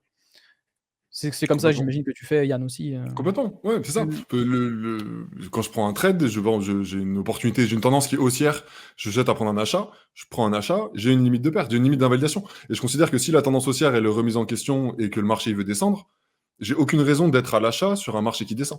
Mmh. Donc non, Tout à fait. la limite de perte est très très importante. Et Mmh. justement, si cette limite de perte-là, on n'est pas capable de l'assumer, comme je disais tout à l'heure, on a 1% de notre capital, mais même si 1% de notre capital c'est trop, bah, il faut la réduire. Il faut passer à 0,5 ou 0,25 ou 0,125, peu importe. Mmh. Il faut réduire pour être capable de la tenir. D'accord. Et bah, tu sais Et au quoi, moins Yann? rester sûr. On va aller sur tous ces outils là justement qu'on parle, parce que je pense que certains auditeurs, alors pour ceux qui sont sur Spotify qui nous écoutent, malheureusement vous verrez pas donc ce qu'on va utiliser avec Yann, mais je vous invite à aller sur YouTube. Pour ceux qui sont sur YouTube, bah, vous avez de la chance. Donc vous allez voir directement donc les graphiques qu'on va utiliser, avec Yann. Donc là, on va analyser plus, le cours du Bitcoin, et on va vous montrer donc justement différents outils qu'on peut utiliser en tant que trader. On va parler de support, on va parler de résistance, on va parler de moyenne mobile, et notamment stop loss, voilà, par exemple. Et donc, ça sera vachement interactif. Donc, si vous voulez nous rejoindre à partir de maintenant, et bah, on vous attend sur YouTube. Sinon, on essaiera de vous expliquer le plus clairement possible ce que Yann fait sur le graphe. Yann, Ouais. je te laisse présenter ton graphique et puis on voit ça. Donc là, c'est le graphique du Bitcoin, du coup, de son évolution depuis, on va dire fin 2019, début 2020, jusqu'à aujourd'hui. Moi, personnellement, vis-à-vis du trading, je vais avoir une approche qui va être beaucoup plus sur le price action, donc ce qu'on appelle la lecture du prix. C'est que je ne vais pas forcément utiliser trop d'indicateurs. En réalité, toutes les informations qu'on a ici, on va dire les bougies, la forme des bougies, la façon dont elles s'enchaînent les unes par rapport aux autres, nous donnent des informations qui nous permettent de prendre des trades, de gérer nos trades et de faire de la performance. Alors bien sûr, après, on peut, si on veut, rajouter des indicateurs si c'est nécessaire, mais en réalité, c'est absolument pas une obligation et on peut tout à fait trader sans. Le premier outil qu'on peut utiliser d'un point de vue d'analyse technique, ça peut être par exemple les supports et les résistances. Quelque chose Mmh. d'assez simple. Alors Et donc les supports, qu'est-ce qu'un support? Qu'est-ce qu'une résistance? Si tu peux nous ouais. expliquer? Ouais, vas-y, je Dans t'en prie. l'idée, c'est des zones qui vont être bloquantes. C'est des zones où le marché a une probabilité assez forte d'interagir et de bloquer. Alors certes, parfois, il va les traverser, mais généralement, il a par le passé bloqué sur ces niveaux-là et il est probable qu'il rebloque à l'avenir sur ces niveaux-là. Le marché a une mémoire. D'accord, ouais. Euh, pour y un peu imaginer, on pourrait dire que le support, ça va être un peu une limite plancher pour le marché. C'est plutôt quelque chose où le marché va rebondir à la hausse. Et à l'inverse, une résistance, plutôt une limite plafond, où le marché va rebondir et partir à la baisse. Donc on pourrait tracer des supports et des résistances assez facilement en fonction des zones où le marché bloque. Là, par Mmh. exemple, on voit que, je vais tracer un petit rectangle, hop, on va voir que le marché ici, il bloque plusieurs fois. Puis vous voyez là, on voit qu'il y a différents points Oui, d'interaction. Tac, tac, ouais, tac, c'est tac, vrai, tac, ouais. tac, tac. Ouais. Moi, personnellement, je vais garder une approche assez simpliste des supports et des résistances et j'aime beaucoup travailler avec les chiffres ronds. Et ça marche assez bien en plus avec le Bitcoin, mais ça marche avec quand même beaucoup d'actifs. Hop, on va juste dire que cette droite-là, je vais la mettre à 10 000 et après on va la copier pour en avoir plusieurs. Je vais mettre une droite à 20 000, une droite à 30 000, hop, 40 000, après je pense que vous avez compris. Et en traçant naturellement juste ces chiffres ronds-là, Mmh. bah, alors celle-là à 600 000, on ne la reverra 600 plus. 000 peut-être bientôt. C'est ça. Mais en tout cas, on nous le souhaite, enfin, on souhaite à tous les investisseurs. Et on voit que, assez naturellement, là, ça va complètement cadrer notre marché. On voit que Mmh. le marché, eh ben, il est parti des 10 000, il a bloqué un petit peu autour des 20 000, puis il est allé chercher les 30 000, les 40 000, il est revenu chercher les 30 000, il part là-haut, tac, tac, tac.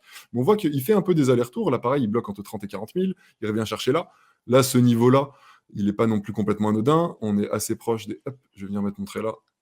Alors, on a les 65 000 déjà dans un premier temps, hop, qui ont été travaillés, après les 67 500.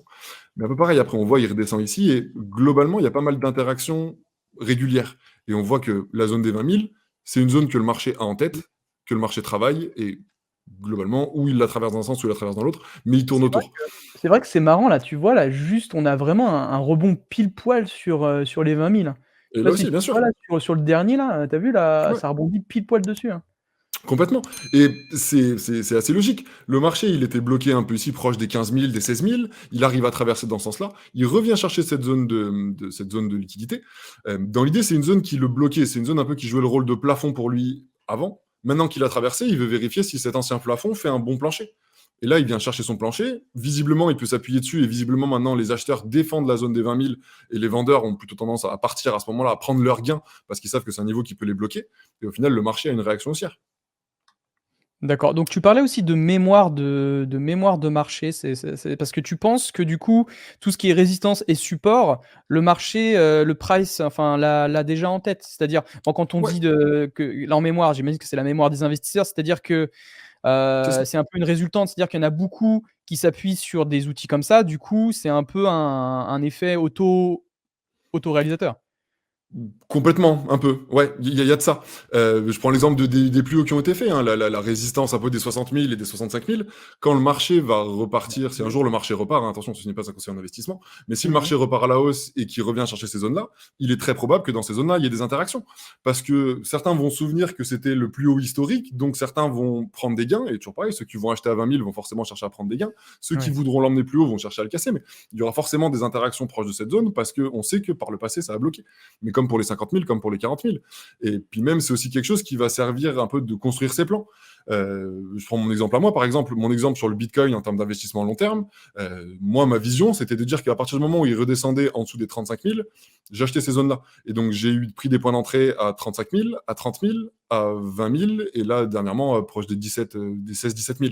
Parce que sur le long terme, ça m'intéressait. Et ces Mmh. points-là sont pas anodins. Je sais que c'est des zones qui potentiellement vont bloquer et où potentiellement le marché pouvait réagir. Donc ça m'intéressait de rentrer dans le train au cas où. Et puis au final, si le marché remonte, et ben, la zone des 40 000, c'est une zone où je vais alléger mes positions, 50 000 aussi, 60 000 aussi, en gardant quand même une grosse partie parce que là, on n'est pas sur du trading, on est sur de l'investissement long terme. Donc je vais aller chercher beaucoup plus sur le long terme. Mais potentiellement, j'ai quand même besoin de me récompenser sur une certaine partie et donc j'encaisserai ces gains-là Ouais et que donc je là, si on prend réinvestirai ailleurs. l'étude si on prend une étude de cas là, si on va plus sur une échelle parce que Sur là du on est sur trading, du si ouais. on est sur du trading et cetera, est-ce que tu peux nous Mmh, tracer par exemple, on va une prendre l'euro USD, support, tiens. un support et puis une résistance? Bien sûr, bah alors là, tout ce que je reviens sur le Bitcoin rapidement, mais tout ce que j'ai tracé ici joue le rôle de support et de résistance pour le marché. On le voit, il D'accord, le donc bloque. Dans o l'idée, là où on voit que c'est un je vais zoomer un peu sur cette partie-là là, qu'on avait eue, hop. oui voilà, fais un zoom sur, OK. Mais on le voit là. Après, je vais montrer un peu un exemple sur un autre actif de tendance et de suivi de tendance qu'on peut avoir et on réintégrera les supports et les résistances. Oui. Mais là, on voit que globalement, le marché il s'est bloqué dans une stabilisation latérale où On chaque fait fois un range. que le marché Ouais, est ouais, un ouais, range, exactement. un range. Et chaque fois que le marché est venu chercher la zone des 30 000, le marché a rebondi à la hausse. C'est plutôt une zone, en termes de trading, c'est plutôt une zone qui est favorable à l'achat. On voit que chaque fois que ça tape, là, il y a une mèche qui est venue taper, on est reparti à la hausse. Une mèche qui est venue taper, on repart à la hausse. On revient taper, on part à la hausse, on part à la hausse, on part à la hausse. Et dans l'autre sens, eh ben, chaque fois qu'on est venu généralement chercher proche des 40 000, on est reparti à la baisse. C'est ça, ouais, donc là, en fin de compte, le trader profite, tu m'arrêtes si je me trompe, mais pour les Bien sûr, auditeurs, résistance. La résistance, c'est la ligne au-dessus, support en bas. c'est ça. Donc dès que la résistance tape au-dessus, c'est là qu'il faut vendre et donc dès que ça touche le support dans ce range, donc un point bas, c'est là où il faut acheter. On peut, ça peut être un plan, ça peut être une vision de trading et ça peut être un plan. Et toujours D'accord. pareil, après, c'est d'acheter, moi je te dis, c'est quand j'aime bien avoir des zones d'intervention et j'aime bien avoir des signaux qui me confirment. Je prends l'exemple Mmh. ici, là, cette zone-là, elle m'intéresse pour acheter et je vais pas forcément acheter bêtement les yeux fermés quand le marché va venir là. Je vais attendre que les acheteurs me confirment qu'ils vont défendre cette zone-là. Et on voit là Mmh. par cette belle bougie verte, cette belle, un peu bêtement entre guillemets, hein, mais cette belle bougie verte, si je la compare, elle est plus grande que, elle avale les 5 Elle a avalé. précédentes. C'est C'est ça, ça, ouais, c'est un je avalement, elle va avaler. Elle me montre que les acheteurs défendent cette zone-là. Elle me confirme aussi que les vendeurs, potentiellement, ils prennent leurs gains proche des 30 000, donc ils sont moins forts. Les acheteurs prennent la main, et ensuite, on a un beau mouvement aussi qui se met en place. OK. Et une fois de plus, après, toujours pareil. Ça, j'aime bien cette vision de plancher et de plafond. C'est que là, on vient traverser le plafond, on change Mmh. d'étage, on vient chercher la confirmation. Est-ce que dans cet nouvel étage, on peut se servir de cet ancien plafond comme plancher? La réponse est oui. On voit une fois de plus avec un bel avalement haussier des acheteurs. Et au final, le marché après continue de partir à la hausse. Ouais et toi, tu te positionnes où à ce moment-là? Parce que je sais qu'il y a des traders qui pensent que tout le monde enfin acheter, il y en a qui peuvent acheter tout en bas et il y en a d'autres qui peuvent vendre tout en haut. En gros, c'est ça, c'est vraiment l'idéal. Mais ça, à part si vous avez un peu de chance, oui, C'est peut-être ça. que vous allez vendre au plus bas, enfin acheter au plus bas et vendre au plus haut. Mais ça arrive très rarement parce que psychologiquement déjà, il faut le tenir. C'est-à-dire quand vous faites je sais pas, j'aime bien prendre cet exemple-là, celui qui a investi au Bitcoin quand il valait 100 $, Ouais, quand il est parti à 200, il a fait un fois 2. Qu'est-ce que vous serez dit à sa place? Il complètement. avait pas de boule de cristal à cette heure-là. Il savait pas que ça allait à 60 000. Il savait pas que ça allait 40 000, 50 000, 60 000. Mais s'il avait gardé ses 100 €, donc acheté au plus bas et monté tout en haut jusqu'à 60 000, il aurait été, enfin voilà, il aurait gagné des milliers d'euros, Beaucoup voire plus. des centaines de milliers d'euros. Et, et donc voilà, toi, comment est-ce que tu te positionnes? Comment est-ce que tu sais qu'il faut acheter à ce point? Comment est-ce que tu anticipes le point bas ou anticipes le point haut? Là-dessus, pour moi, je déconseille de chercher à attraper le point haut ou le point bas. D'accord. Globalement, ça peut arriver parfois, mais c'est plus effectivement, comme tu l'as dit, un peu un coup de bol Ouais, un coup de et bol. bon, bah, tant mieux. Mais le fait de chercher à toujours enfin, de toujours chercher le point haut et le point bas, généralement, c'est la meilleure façon d'user son capital. Je prends l'exemple ici de l'euro-dollar. Donc, on compare l'euro avec le dollar américain. Mmh. Heu, je vais prendre des exemples de comment on pourrait travailler dans la tendance parce que ce qui nous intéresse nous, c'est pas d'acheter au plus haut et de vendre enfin acheter au plus bas et vendre au plus haut, pardon. C'est de faire de la performance entre les deux. Bien sûr, on pourrait voir on pourrait entendre des gens qui nous diront que eux, ils ont vendu ici. Mmh. Et on a un peu fait un plus haut et bien sûr, c'est possible.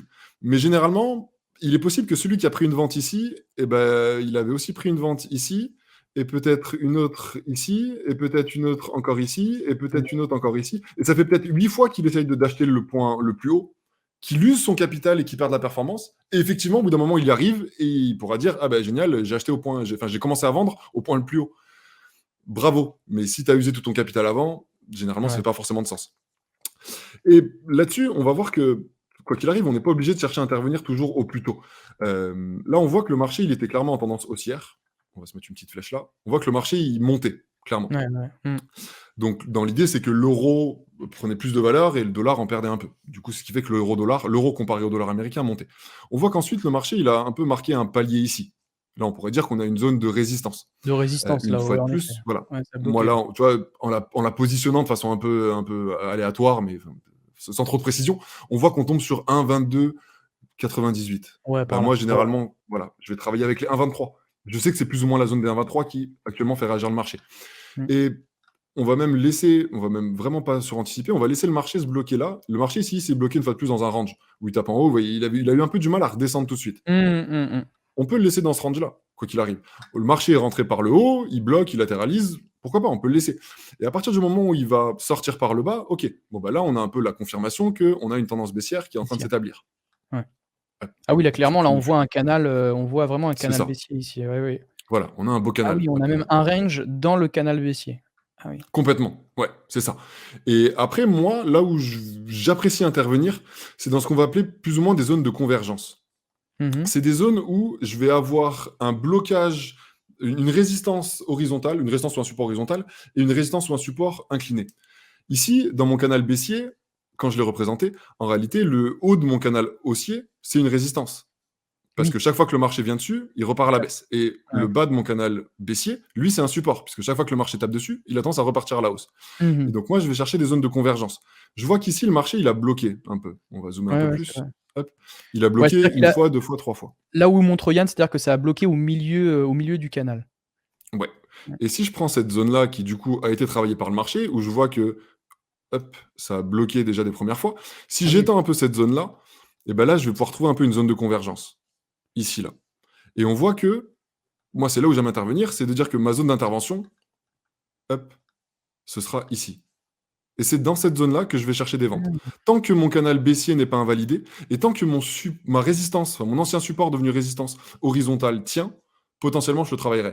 Et toujours pareil, comme j'ai dit, moi j'aime bien travailler avec les chiffres ronds. Là, c'est la zone des 1,15. Oui. Hop. Et Parce du que coup, tu dans penses que cette zone-là, les chiffres ronds, ça parle plus, dans la tête des gens. Les gens aiment bien mettre des chiffres un peu plus ronds. Donc ouais, du je, coup, pense je pense qu'on aime tous. oui, Si je dois mettre un objectif de gain, même toi, si tu dois mettre un objectif de gain, est-ce que tu préfères le mettre à 1,17, 73, 4 ou clairement, à 1,18? On est clairement. tous pareils, on mettra un 18 et du coup, ça fait que naturellement, il y a des ordres qui sont positionnés et qui peuvent avoir des interactions. Et je pense que j'imagine que ça agit Pareil avec le Bitcoin. Une fois que ça sera passé 30 000, c'est beaucoup plus facile ensuite d'aller au plus haut. Non, 30 000, machin, 31 000, 32.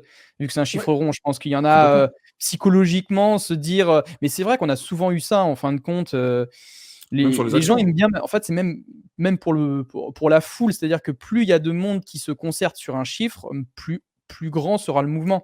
C'est-à-dire, je sais pas, si Complètement. on se dit, «Bon vas-y là, ici ça rebondit à 20 000, OK, au moment où ça rebondit à 20 000 et ben là on encaisse». Parce qu'on aime bien se dire ça, parce qu'à 20 000 voilà, c'est un objectif clair et clairement défini et pas non, et pas, comme tu dis 19 C'est ça, 986, voilà.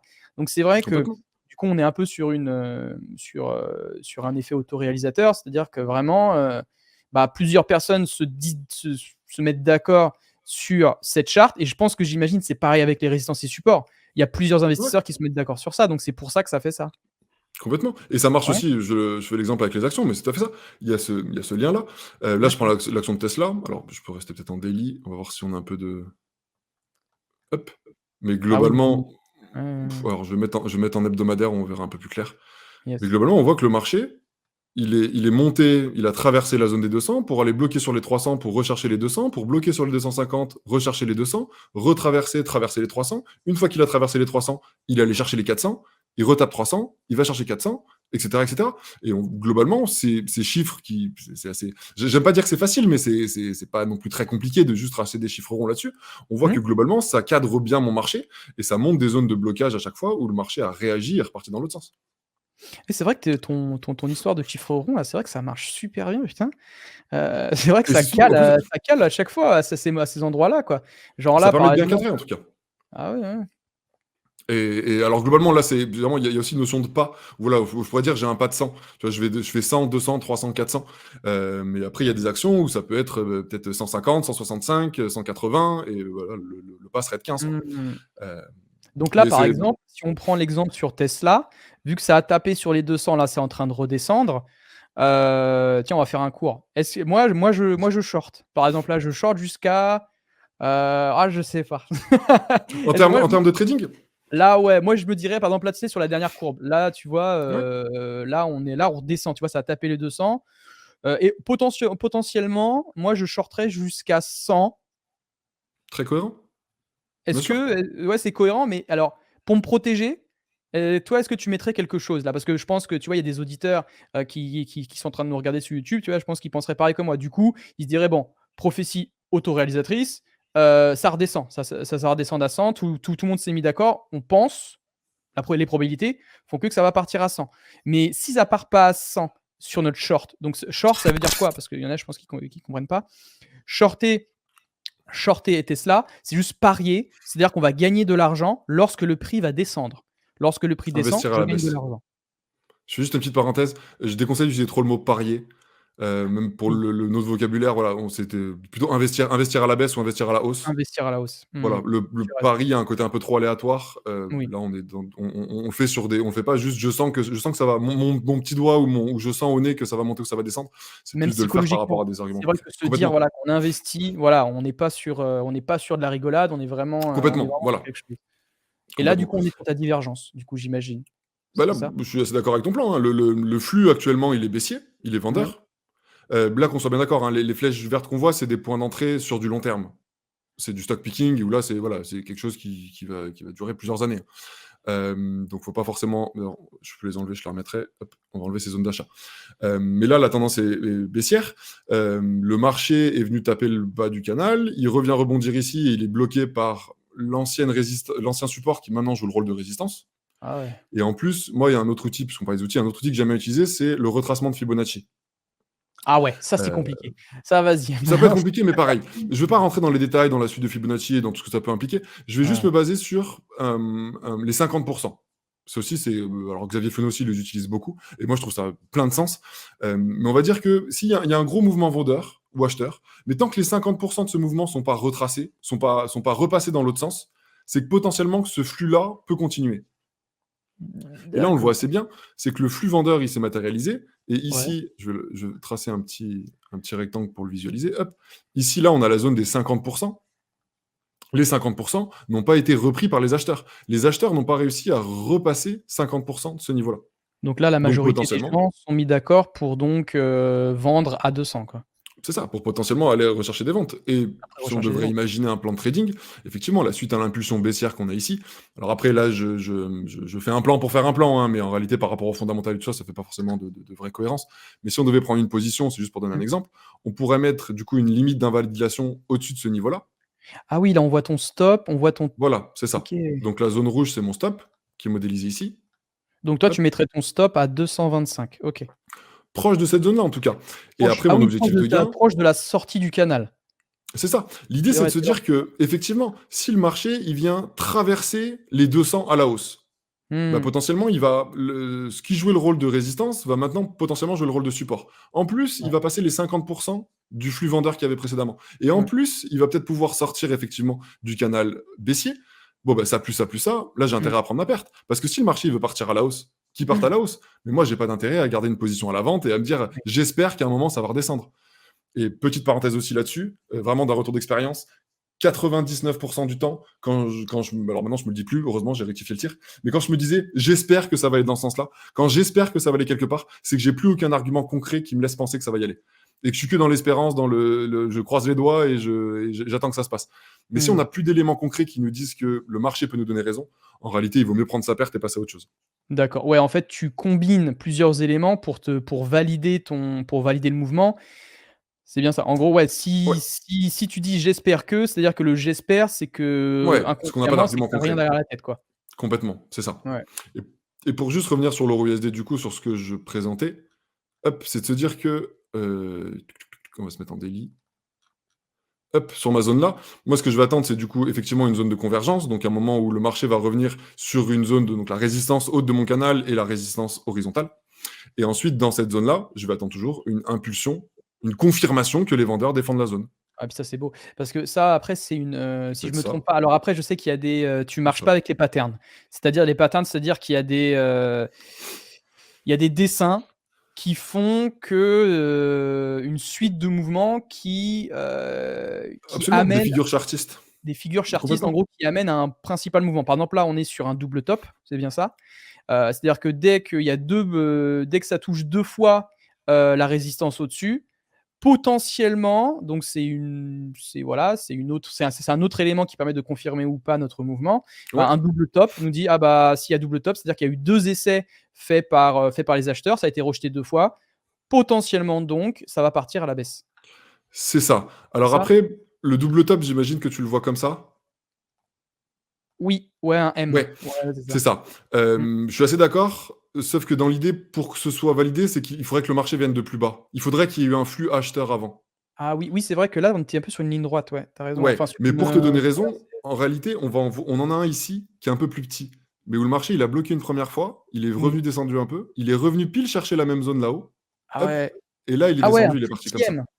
Ah C'est ouais, ça. OK. Mais Ah ça ouais. valide complètement ce que tu dis et Mmh. effectivement, c'est un double top sur une plus petite unité de temps, mais le fond, la théorie de base, elle est validée, donc c'est très cohérent et en fait, plus que juste se dire: «Ah, il faut que je repère ces zones-là où ça fait un M ou alors ça fait un W», ce qu'on appelle un double bottom dans l'autre sens. Ce qui est intéressant de comprendre, c'est juste que les acheteurs qui étaient très forts et là, on le voit, il y a des belles bougies acheteuses, il y a des belles bougies Mmh. haussières qui poussent assez fort. Là, le marché, il est arrivé très, très fort, très, très conquérant. Les acheteurs, ils étaient potentiellement aptes à aller très, très haut. Ils ont bloqué une première fois un endroit.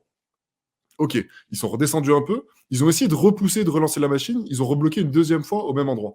Ouais, c'est vrai, ouais, ouais. On a une information que les acheteurs n'arrivent pas à monter plus haut. Alors qu'avant, ils y arrivaient. Maintenant, ils n'y arrivent plus. En plus, on voit qu'on est proche de la zone des 1,15. Donc, on peut se dire, ah bah oui, peut-être qu'il y a des acheteurs qui ont pris les gains. Ceux qui ont acheté ici proche des 1,10, 1,11, eh ben, peut-être qu'ils ont pris leurs gains sur les 1,15. Du coup, la pression acheteuse est moins forte.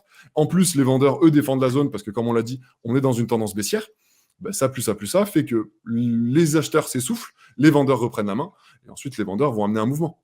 Ah, c'est vraiment il y a énormément de psychologie là-dedans parce que c'est vrai que Ouais. tu dis il y a c'est vraiment que ça. Tu dis qu'il y a ça a tapé 2 fois, il y a eu 2 essais. Du coup, on peut se dire que du coup, dans la tête des investisseurs, on peut dire parce que c'est le point de résistance, voilà le point Ouais, mort et du coup ensuite ça va baisser parce qu'il y en a qui vont et on prendre leur repart. profit, ouais, c'est ça. Complètement. Et le flux repart dans le sens de fond. Et en plus, ce qui est assez logique, et toujours pareil, là, on parlait tout à l'heure de l'importance du fondamental.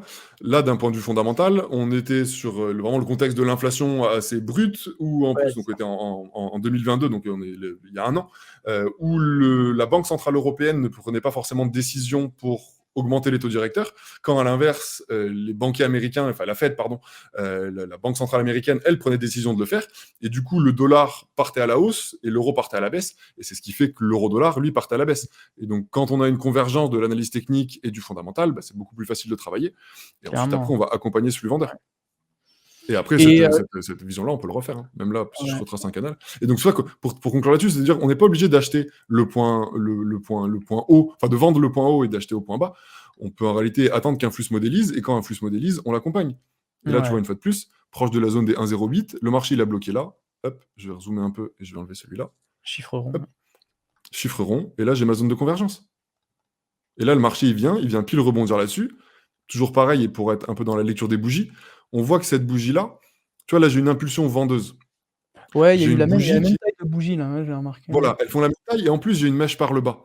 Et cette mèche par le bas, elle m'indique qu'il y a des vendeurs qui ont essayé d'aller plus bas, qui ont été bloqués par potentiellement des acheteurs, donc ça nous illustre qu'il y a aussi des acheteurs, mais potentiellement, les vendeurs sont présents. Comme quand à l'inverse, quand on voyait un peu ce joli flux haussier, mais les vendeurs, ils n'existaient pas trop. Là, potentiellement, ils existent. Et une fois de plus, sur cette impulsion vendeuse, pourquoi pas? Alors moi, j'aime bien attendre, quand je prends une position, j'aime bien attendre la clôture de la bougie pour être sûr Ouais.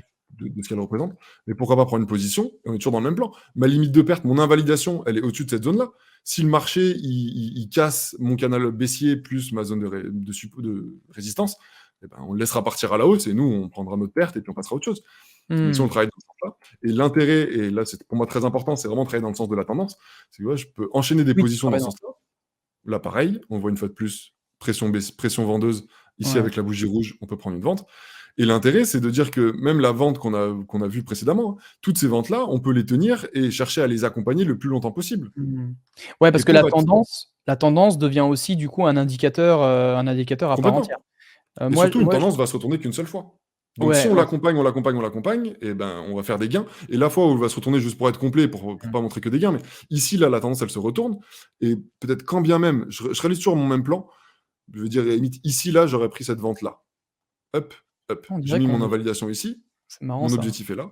Ouais. Le marché, il vient pas toucher mon objectif, je n'encaisse pas mes gains, je sécurise pas ma position, ça arrive. Le marché vient ici, touche mon niveau de perte, je prends ma perte. Est-ce que c'est Mmh. grave? En réalité, non, parce que j'ai travaillé mon plan. J'ai peut-être pris, j'ai pas optimisé parce que je suis resté en daily, alors qu'on peut peut-être aller en H4 ou en H1 pour chercher un peu des optimisations. Mais j'ai peut-être pris 3, 4, voire plus ventes. Mais comme on va dire 3, si j'ai pris, on va dire, si j'ai pris 4 trades, j'ai 3 ventes que j'ai accompagnées tout le long et j'en ai une qui est perdante. Si j'ai 3 gains et une perte, et surtout dans le sens de D'accord. la tendance, j'ai fait de la Ouais, performance. Et c'est absolument je pas vois. grave de prendre des pertes. Ça fait partie du trading. On fait pas Ouais. 100% de gains. On va partir maintenant sur, un sujet un peu piquant. On va partir maintenant Ouais. sur, le côté sombre du trading crypto. On va Parce qu'il faut partir aussi en parler. Il faut aussi en parler parce que je pense qu'il y a il y a beaucoup de personnes qui tombent dans ce piège-là, notamment des nouveaux. C'est concernant les robots de trading et le MLM. Est-ce que Oui. tu peux, nous dire un peu plus, par exemple, pour un jeune, parce que moi j'en ai déjà entendu pas, j'en reçois tout le temps des messages comme ça. «Ah Moi j'ai aussi. entendu un robot de trading, 10 par mois, C'est 15 par mois». l'opportunité du siècle. C'est l'opportunité. Tu en as pensé de quoi de cette entreprise-là, que je citerai pas, mais Alpha machin, tu connais la suite? Ouais, beh, Donc alors elle, en plus, a disparu maintenant. Enfin, a ils disparu. sont en train de se faire, Donc ouvrir. Mais il y en a voilà, plein d'autres. il y en a plein Et moi, d'autres. sur les 6 dernières années, j'en ai vu énormément. J'en ai vu énormément naître, j'en ai vu énormément disparaître. Et après, certaines arrivent un peu à perdurer, on ne sait pas trop, mais au final, voilà, on voit que la plupart s'écroulent. Déjà, une première chose que je voudrais dire, c'est que de base, moi, je comprends tout à fait l'intérêt qu'on peut avoir pour ça. C'est toujours cette notion de vouloir devenir riche rapidement. Ouais. Et moi, quand j'ai commencé, bien sûr que j'ai commencé à me renseigner là-dessus, parce que je trouvais ça génial. Mais attends, mais tu peux gagner de l'argent vite, et puis t'en parles à tes potes, et puis eux, ils gagnent de l'argent, et puis toi, t'es récompensé pour ça, et Et c'est en trop plus, bien. c'est facile. En plus, c'est-à-dire que Et tu fais c'est rien. facile, Tu déposes de l'argent, il y a un robot qui trade à ta place automatiquement. C'est-à-dire tout ce t'as qu'on rien à vous a faire. montré avec Yann, tout ça Pourquoi s'embêter? tout ça, c'est automatique et en plus, il vous fait 10 par mois, c'est incroyable, tu vois? Garanti.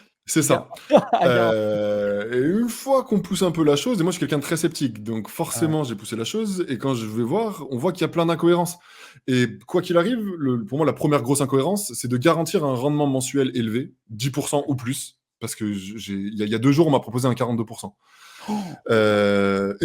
Sans accroc dans la voix, hein. C'était: «Oui, oui, tu peux gagner 42 par mois et t'inquiète pas, ça va bien se passer». Mais le problème, c'est qu'on peut pas garantir de gros rendements mensuels sur le long terme. Ça n'existe pas en investissement. On voit bien, on sait pas de quoi on fait, de quoi est fait demain et comment même évolueront les marchés. même les On peut meilleurs rien garantir. investisseurs, vous prenez Ouais, Warren Buffett et Charlie Munger, qui gèrent, le fonds Berkshire Hathaway, ouais. il fait, Et ils garantissent pas de historiquement performance. historiquement, ils ont réussi maximum à faire 20 par an. C'est-à-dire que sur Complètement. une période de plus de 30 ans, mais t'imagines quoi, des gens qui promettent 42 par mois, tu multiplies ça donc par attends, ça fait combien du coup par, C'est débile. Mais je peux te 42 repartager fois mon 12 écran. pour mettre Je te sur, tu vois, repartage juste mon écran pour te le voir. 42 fois 12, ça fait 504 € par an pour 504 par an. Vous multipliez votre capital par 6 en un an. C'est fou, c'est fou. Et moi, je l'ai juste fait avec. Est-ce qu'on voit mon Excel là? Ouais, je te l'ai montré, c'est bon, je te l'ai mis, ouais. Ouais, j'ai juste fait ça avec un donc j'ai juste fait pour te faire, pour Oh my mettre god. en évidence l'intérêt composé. Juste avec 10 par mois, on va même pas aller sur les 42, hein, mais juste avec 10 par mois, en partant de 1 000 € de capital de départ, en 15 ans, on a 28 milliards. Yo! En ayant mis 1 000 €, sans jamais avoir redéposé des sous, hein, on a juste mis une fois 1 000 €, on a généré 28 milliards.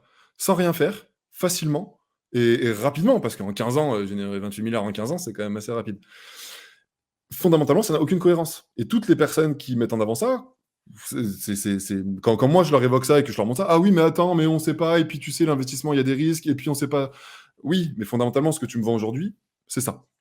Et pour la petite anecdote, j'ai publié ce tableau-là sur Facebook, sur des groupes qui justement un peu dénoncent ces genres de sociétés-là.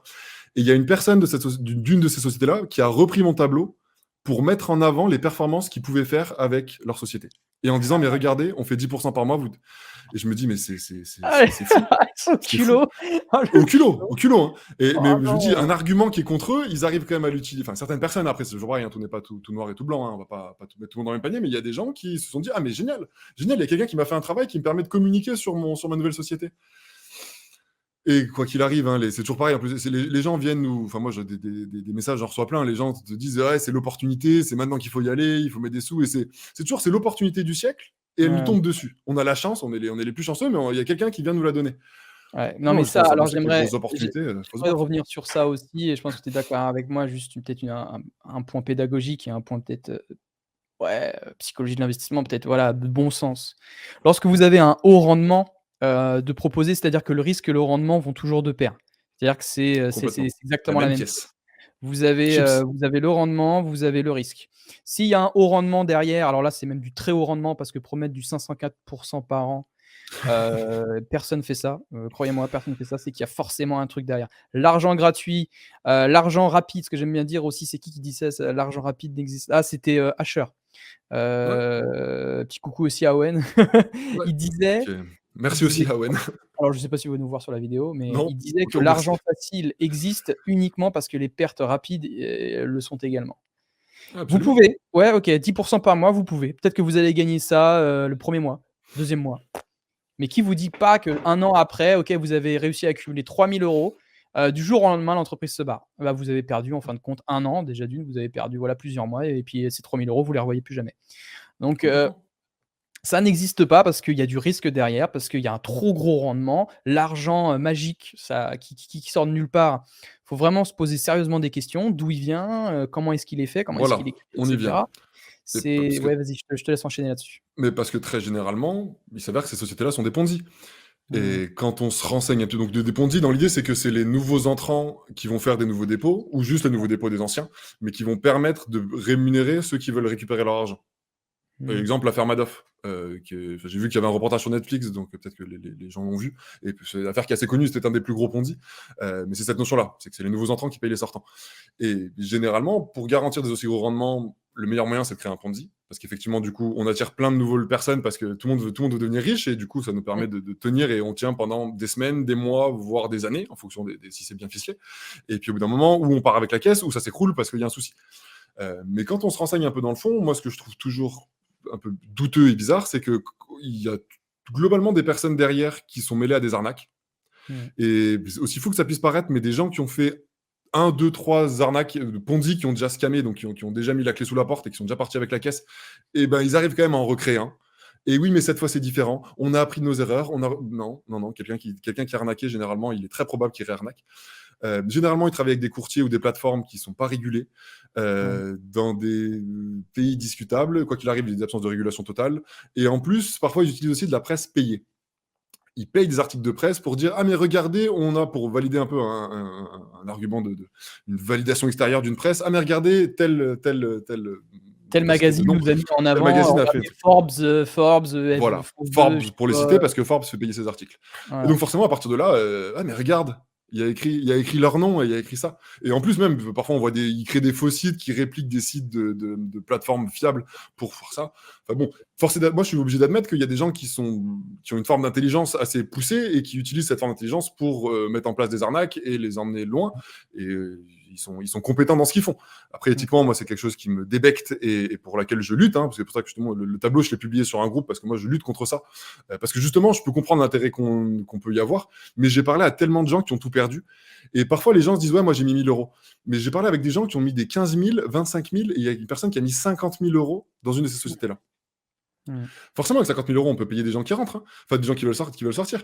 Mais il faut réaliser que derrière ça, il y a des gens qui sont vraiment impactés, qui ont perdu une grosse partie de leur capital, qui en plus parfois, vu que c'est des MLM, et ben, ils ont inscrit leurs parents, leurs grands-parents, leurs potes, leurs copines ou leurs copains, peu Ouais. importe. Mais du coup, il y a un impact social, il y a un impact financier forcément, mais il y a aussi un impact social qui est très discutable et qui est très grave pour moi. Et donc vraiment, j'espère que, et ça est en train un peu d'aller dans ce sens-là, mais que l'AMF, que l'ESMA, que la FCA, que la SEC, que tous ces organismes de régulation mettront en place des choses pour faire en sorte que ça s'arrête au plus tôt, pour que ça impacte le moins de personnes possible, quoi. C'est vrai parce que ces choses-là, ça ruine vraiment tout le travail. Des fois, ça peut ruiner tout le travail d'une vie parce que pourquoi? Bah, parce que Complètement. psychologiquement, on est tous attirés par l'argent, rapide. Quand on promet 10 par mois, vous imaginez 10 par mois, vous mettez 10 000 €, ah, vous gagnez 1 000 € par mois C'est et la vous fête. imaginez, la rapidité dans la enfin que vous 100 000 €, vous mettez moi j'y ai pensé, hein. Tu Bah mets oui. 100 000 €, pourquoi se faire chier? Vous mettez 100 000 € avec 10 par mois, vous faites 10 000 € par mois. Et C'est pourquoi oufissime. et 10 € sans par rien mois faire, hein. et sans rien faire. Vous pouvez et c'est là qu'en Oui. fin de compte, il faut vraiment se poser la question. Si Quand c'est c'est trop trop beau, c'est beau qu'il y a un si truc. c'est trop beau Voilà. pour être vrai, c'est qu'il y a vraiment un problème derrière. Voilà. Donc pensez à ça, rendement, risque, vous tout le temps, vous faites la distinction entre les 2. Et c'est pour ça que je t'ai invité Yann, parce que je trouve que tu fais partie de l'une des communautés des traders qui sont vraiment il y en a vraiment très, très peu, hein, parce que je vais te raconter aussi. Entre Xavier Fenot, toi, enfin moi franchement en Merci. trading, j'ai que vous 2 dans la tête qui sont vraiment carrés. Vous êtes pas à proposer des rendements de fou, vous êtes humble sur votre stratégie, vous êtes éducatif, vous êtes pédagogique et c'est vraiment pour ça que je t'ai invité. Parce que j'apprécie vos personnes, j'apprécie ce que vous faites Bah, et merci. j'apprécie que vous ne vendez pas du rêve. Et pour bondir par rapport à ça, il y a des youtubeurs par contre qui se ne qui se gênent pas et bah, à faire de la promotion de MLM, promotion de Bien robot sûr. trading. C'est-à-dire voilà, j'ai un code parrainage, je vous invite, allez-y, cliquez là. Ouais, mais OK. Donc vous payez ceux qui sont rentrés bien avant vous. C'est-à-dire que lui, il va gagner 10 en plus de ce que vous gagnez et eux, tout en haut de la pyramide, quand ils vont devoir se barrer, bah, ils vont se barrer, mais avec tout, celui qui est au plus haut, bah, le patron, celui qui aura créé ça, bah, va se barrer avec la caisse. Donc il faut Avec la vraiment faire caisse. ça, même si les youtubeurs qui font de la promotion de MLM, évitez s'il vous plaît de faire ça parce que vous savez pas combien est-ce que votre camarade en bas a mis. C'est un père de famille, ça peut être une mère de famille qui a je sais pas quoi, donc évitez sur des trucs sur des trucs comme ça. Certes, c'est bien de faire de l'argent, OK, d'accord, mais pas sur le dos de certaines personnes. Vous pouvez faire du côté éducatif et pédagogique, présenter la plateforme, mais pas non plus enfin, présenter le côté noir, côté positif. Je ne sais pas quelles plateformes sont bons ou mauvaises, mais quand il y a des trop hauts rendements, faut vraiment faire attention en tout cas. Donc Absolument. heu, donc voilà. Et je fais juste une petite précision là-dessus, enfin, si après tu veux conclure sur le MLM, mais c'est que là, enfin, moi je parle de MLM je conseille d'être très très méfiant sur les MLM qui parlent de crypto, qui parlent d'investissement, qui parlent de trading ou qui ont des robots et ou comme les robots qui vont garantir, mais enfin qui vont quoi qu'il arrive, dans robots MLM qui vont garantir des gros rendements mensuels sur le long terme. Après, il y a des MLM qui sont très bien, et sur pareil, il ne faut pas mettre tout le monde dans le même panier, tu perds voir, pourquoi pas. Et il y a des robots qui sont aussi pas inintéressants. Mais à partir du moment où on va vous garantir des gros rendements, généralement, c'est que ça sent pas très bon. Et qu'il faut être très très méfiant en tout cas, Ouais, ce que je exactement. conseille. Et c'est uniquement mon conseil à moi par rapport à mon retour d'expérience, à ce que j'ai vécu, à ce que j'ai pu voir, aux échanges que j'ai pu avoir. Je ne prétends pas avoir la vérité générale. Très bien. Donc on va clôturer donc ce point-là sur ces belles paroles. Donc ensuite on va finir, donc dernier point, tout dernier, ensuite, l'interview sera terminée parce que c'est vrai que normalement j'ai dit 1 heure et demie d'interview, on a 1 h 36. Ouais, mais Pas grave. pardon, c'est que ça me passionne. Non, non, non, mais c'est que plaisir de Oh parler de bah ça et c'est parfait. très important pour ceux qui nous écoutent aussi. On va parler maintenant pour ceux qui restent sérieux, pour ceux qui ne sont pas, friands des robots de trading. Est-ce qu'on peut vivre, du coup, du trading, payer son loyer, vivre aux Bahamas avec le trading? Est-ce que c'est possible selon toi? Et combien est-ce qu'on peut gagner par mois? Combien est-ce qu'on peut espérer gagner par mois en trading en termes de si tu pouvais donner des chiffres concrets, des choses concrètes? Bien sûr. Alors, vivre du trading, c'est possible. Moi, c'est pas forcément quelque chose que je vais conseiller, surtout dans un premier temps. Je conseille d'éventuellement trader et puis à côté avoir d'autres sources de revenus, Mmh. peu importe peu importe d'où elles viennent. Mais de continuer à travailler à côté et après, le jour où on veut passer vraiment en 100% d'avoir que le trading en source de revenus, il faut pour moi avoir des bonnes connaissances, des bonnes compétences, une bonne expérience, une très bonne psychologie et un gros capital. En gros capital, j'entends au moins 100 000. C'est pour ça que j'ai cet objectif-là. C'est parce qu'un capital de 100 000 va nous permettre de pouvoir générer de la performance, de pouvoir payer les impôts et de pouvoir se retirer un salaire derrière qui sera correct. Et éventuellement pour moi, ce que je conseille aussi, c'est d'avoir un peu d'argent à côté au cas où. Le fait d'avoir un peu d'argent en plus à côté va nous enlever un peu une forme de pression qu'on pourrait avoir si le trading est notre Mmh. seule source de revenus, qui va nous obliger à prendre des trades pour générer de l'argent, parce que sinon on ne pourra pas payer le crédit, le loyer, les courses, peu importe. Et si on se rajoute cette pression-là de devoir prendre des trades pour juste vivre, ça peut être contraignant, surtout au début. Donc là-dessus, voilà, j'inviterais toujours à prendre des marges là-dessus et d'être un peu plus large, toujours dans cette notion de travailler le processus et pas uniquement travailler la rentabilité pure et dure. Quoi qu'il arrive, ça demande forcément, enfin, il faut le voir comme un métier, parce que si on veut dire ça, c'est un métier, donc ça demande du temps pour se former, pour apprendre, pour persévérer, pour continuer d'évoluer, pour Mmh. prendre, comme on le dit, évoluer sur la psychologie, toutes ces notions-là. Ça, c'est vraiment très important et on peut absolument pas le négliger. Par contre, pour donner des ordres, enfin des prix, de dire combien est-ce qu'on peut gagner, malheureusement, je pourrais pas donner de vérité générale et dire en trading on peut gagner tant, parce Mmh. que c'est pas vrai. Comme on l'a dit, tout le monde est différent. On est tous uniques et c'est très bien, mais en contrepartie, nos performances sont elles aussi uniques. Du coup, je peux parler de ma performance à moi parce que Oui. au moins c'est ce qui Mmh. va faire du sens. Dans l'idée, moi, mon objectif, c'est de faire. J'ai longtemps travaillé avec des objectifs mensuels. Maintenant, je travaille avec des objectifs trimestriels et j'ai pour objectif de faire entre 8 et 12% par trimestre. Mmh. Ce qui Du va coup, ce qui m'amener fait une par mois performance environ ce qui fait beau 2,5? c'est Non, ça, 2,5 par mois? 3, on peut dire Ouais. proche des 3. Mmh. 3 fois 3, 9, on serait pas très, très loin. 3% Mmh. par mois. Et l'objectif dans la fin d'année, c'est d'être entre 35-40% dans l'idée. C'est ce que j'ai fait l'année dernière et c'est ce qui me correspond et me convient. Et qui, par rapport aussi à mon investissement et tout ça, correspond un peu, enfin, trouve son équilibre global dans ma vie. Après, ce qu'il faut garder en tête, c'est comme je dis, moi je trade avec 0,5 et 1%. Quelqu'un qui appliquerait la même stratégie que moi en tradant avec 1 et 2%, par exemple, en juste Oui. doublant son risque par Mmh. trade, il doublerait sa performance finale. Ou comme il peut Donc, perdre aussi la double. C'est ça et comme aussi, à hein. l'inverse, Mmh. complètement. Du coup, il y a ce côté-là où c'est difficile de donner vraiment des chiffres en disant on peut Ouais. faire tant, parce que qu'on soit très, faut être honnête, hein, il y en a qui font beaucoup plus, il y en a qui font aussi beaucoup moins. Pour moi, déjà, le premier objectif qu'on doit avoir quand on fait du trading, c'est être rentable. Être rentable en ayant un processus, en ayant ses plans, en ayant une méthode, une application qui nous permet de travailler dans un contexte qui nous correspond. Et ensuite, après, la performance, c'est la finalité. Et après, la performance, on pourra toujours l'optimiser. Parce que, comme on l'a dit, le trading, c'est une aventure sur le long terme. On va évoluer, on va toujours apprendre des choses, on peut toujours maîtriser de nouvelles choses sur le fondamental, sur le technique, surtout sur la psychologie. Optimiser un peu ses points d'entrée, ses limites de perte, ses objectifs de gain, apprendre à mieux tenir ses trades, à essayer de gagner comme un riche et perdre comme un pauvre, donc d'avoir des petites pertes et à l'inverse des gros gains.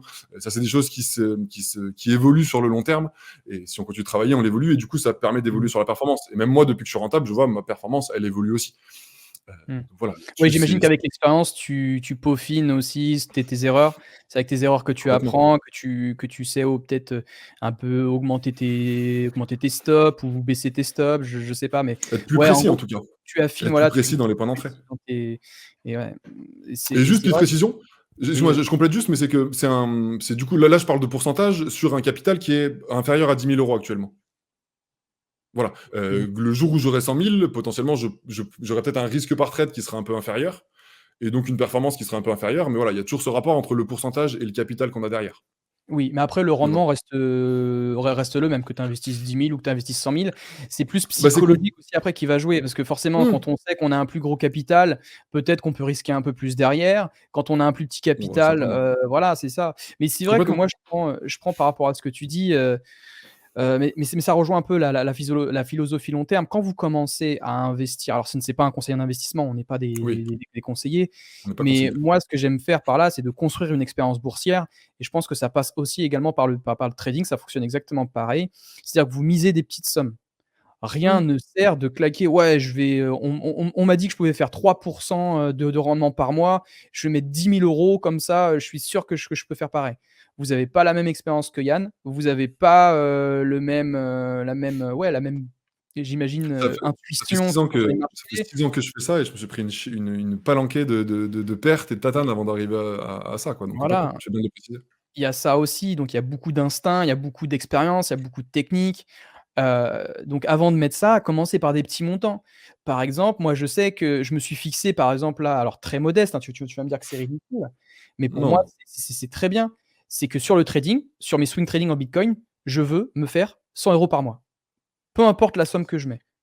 ouais, Je très veux bien. gagner 100 € par mois en trading, peu importe combien je mets. C'est-à-dire que voilà, sur la fin du mois, je veux au moins avoir réalisé, d'ailleurs je l'ai fait, c'est bon là, tu vois, on est le 15 mars, je vais pas chercher plus. Je vais pas Mmh, me dire: «Ouais, je vais mettre carrément plus, comme ça je sais que je peux peut-être faire 1 000 € dans le mois». Non, non, non, je reste humble. J'ai créé une poche de trading il y a pas si longtemps que ça. Je me suis fait des paliers. Moi, j'aime bien évoluer par paliers, tu sais, j'ai gagné très bien. tant, voilà, peut-être avec quelques années plus tard, peut-être que je passerai à 200 € par mois, 300, mais je me laisse le temps. Je me laisse le temps d'apprendre, je me laisse le temps de gagner. Rien ne vous empêche, vous, d'avoir un premier objectif de 10 € par mois. Vous gagnez 10 € par mois en trading, Absolument. c'est très bien, vous pouvez être fier de ça. Ça sert à rien de viser des sommes astronomiques. Comme dit Yann, voilà, vous commencez petit, vous commencez, voilà, 3, déjà, moi je trouve que c'est beaucoup, 3 par mois. Mais si vous commencez avec 1 Complètement. par mois, je trouve que c'est extra. Complètement. Ah mais Et tout oui, à fait, hein. Et là, pour moi, le plus important, c'est déjà d'être dans la rentabilité. Et parce que exactement, vraiment, parce que je dis, mais j'ai pris énormément de pertes, j'ai très mmh, longtemps été non rentable, j'ai mis 3 ans avant d'atteindre la rentabilité. c'est clair. Voilà, c'est pas je sais Et ce que en c'est plus que de de ça perdre. c'est que les gens, du coup, tu vois, ils se disent 1, OK, 1 par mois, c'est nul. OK, 1 par mois, c'est nul. Mais 1 par mois, c'est mieux que le S&P 500, hein.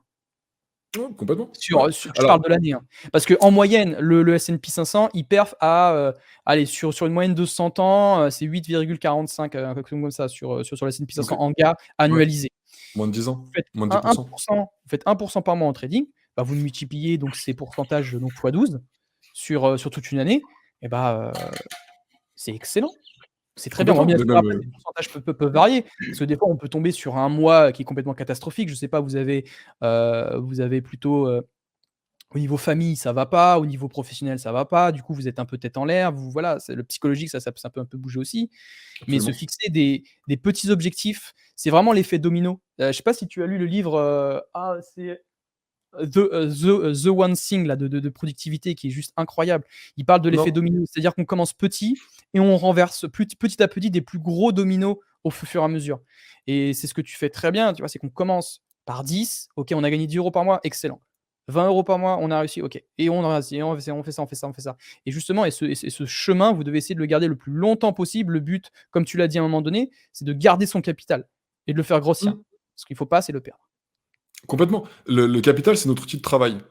Mmh. Si on perd notre capital, on peut plus travailler. À l'image d'un mineur, alors pas les mineurs crypto du coup, mais un mineur qui partirait à la mine avec sa pioche, s'il Mmh. casse sa pioche, il peut plus travailler, il peut plus miner.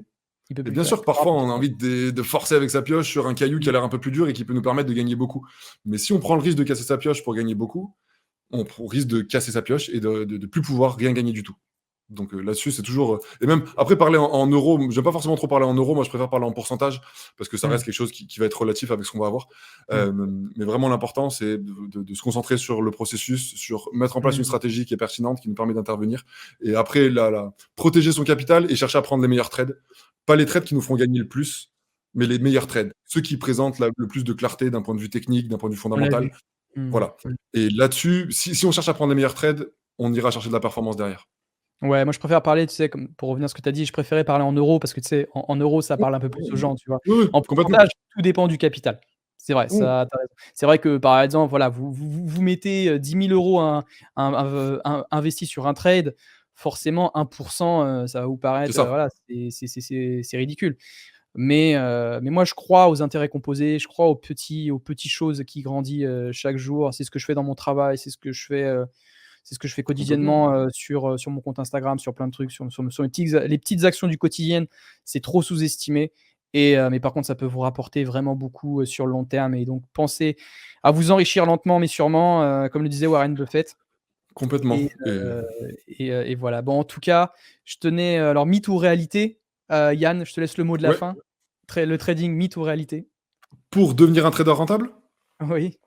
Réalité, j'en suis la preuve. Après, il y a du coup trader rentable et vivre du trading, qu'on Mmh pourrait mh. un peu dissocier, mais devenir un trader rentable, c'est une réalité.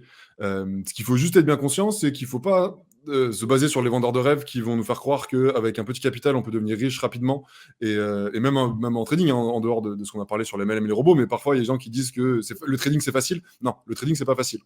Le trading c'est une compétence, c'est un métier qu'il faut apprendre, ça demande du temps pour apprendre, ça demande un grand travail sur sa psychologie. Ce qui est intéressant, c'est que c'est très prenant. Moi, ça m'a complètement happé et maintenant je suis à fond dedans. Et en ayant évolué sur ma psychologie d'un point de vue de trader, j'ai évolué sur ma psychologie personnelle. Parce qu'on l'a dit, Mmh hein, quand on parlait des biais cognitifs, tout est lié et c'est pas que dans le trading ou dans l'investissement. Donc c'est complètement une réalité, mais il faut être conscient de ce qu'il faut faire pour. Et pour ça que j'aime bien l'image de sportif de haut niveau, mais quelqu'un qui veut être un sportif de haut niveau, on peut devenir un sportif de haut niveau. Mais en contrepartie, il faut faire les sacrifices mh. derrière pour arriver, pour atteindre nos objectifs. Et dans la Ouais, vie, de façon générale, on n'a rien sans rien. Et quand c'est trop beau, il faut se méfier. exactement. Bon, en tout Pour cas, reprendre les proverbes de nos grands-mères. nous penserons à nos grands-mères. En C'est tout ça. cas, je tenais vraiment à te remercier Yann de cette, d'avoir Merci à partagé toi. toutes ces connaissances. Superbe interview, j'ai vraiment apprécié que tu sois là parmi nous et je pense que les auditeurs aussi apprécieront. Je pense que Génial. vous savez tout sur le trading, tout ce qui se cache derrière, toutes les, zones d'ombre, tous Oh, il y a les encore outils. pas mal de choses, hein. Il y a encore J'aurais pu énormément de encore choses. parler des heures. Et voilà, donc si vous voulez finir, si vous voulez, titiller un petit peu Yann, sur le trading encore une fois, je vous laisse N'hésitez l'ensemble pas. l'ensemble de ses liens, son Instagram, son site internet sera dans la description, donc vous foncez dans la description, vous cliquez et vous avez accès à son Instagram, à son site internet et cetera et il vous accueillera les bras, grands ouverts Absolument. et puis avec beaucoup de pédagogie et d'apprentissage. Donc encore merci Merci. Yann, on Merci à arrête, toi. sur cette interview, je vous souhaite à tous, donc ceux qui nous écoutent, on se dit à très bientôt pour un prochaine interview et Yann, encore et encore et encore, merci et puis à très Merci à bientôt. toi. Merci à toi pour, m'avoir donné l'occasion de faire cet exercice. Je voulais Ouais. juste rajouter une dernière chose, je tenais à te remercier et à te féliciter pour tout le travail que tu fais et que tu partages, parce que c'est du travail du contenu qui est très qualitatif et ça demande du temps, pour le faire aussi, je sais ce que c'est. Donc vraiment un grand bravo à toi, et dernière petite chose, là je m'adresse aux gens qui nous écoutent ou qui nous regardent, je vais pouvoir faire mon youtubeur, mais pensez bien à vous abonner à sa chaîne, à activer la cloche, à mettre des commentaires aussi pour le référencement et aussi, même plus pour la pertinence, s'il y a des éléments que j'ai dit qui vous font réagir ou que vous n'êtes pas d'accord ou que ou j'ai pas été clair, peu importe, n'hésitez pas à rajouter enfin, mettre des commentaires pour préciser ces choses-là. Et puis à mettre 5 étoiles pour ceux qui sont sur Spotify, Deezer et autres. Voilà, parce que ça aide Mmh. beaucoup les gens qui créent du contenu pour le référencement. Donc vraiment, n'hésitez pas, c'est gratuit et ça aide beaucoup. C'est gratuit, Voilà. ça prend 5 secondes et ça nous aide Oui, énormément. Merci beaucoup Yann pour ce complètement, ça soutien, nous soutient. Mais heu merci à toi. et puis, je vous mets tous les liens de toute façon dans la description pour Yann, de toute façon comme je le répète et que tout est dans la Yes, description et on se parfait. revoit plus tard. On réinvitera peut-être Yann à l'avenir, mais c'est même certain, je pense. Je suis sûr, Avec tu nous grand reverras, plaisir. tu nous reverras. Avec très grand plaisir. À très Merci bientôt Yann. beaucoup. Ciao. Salut. Ciao.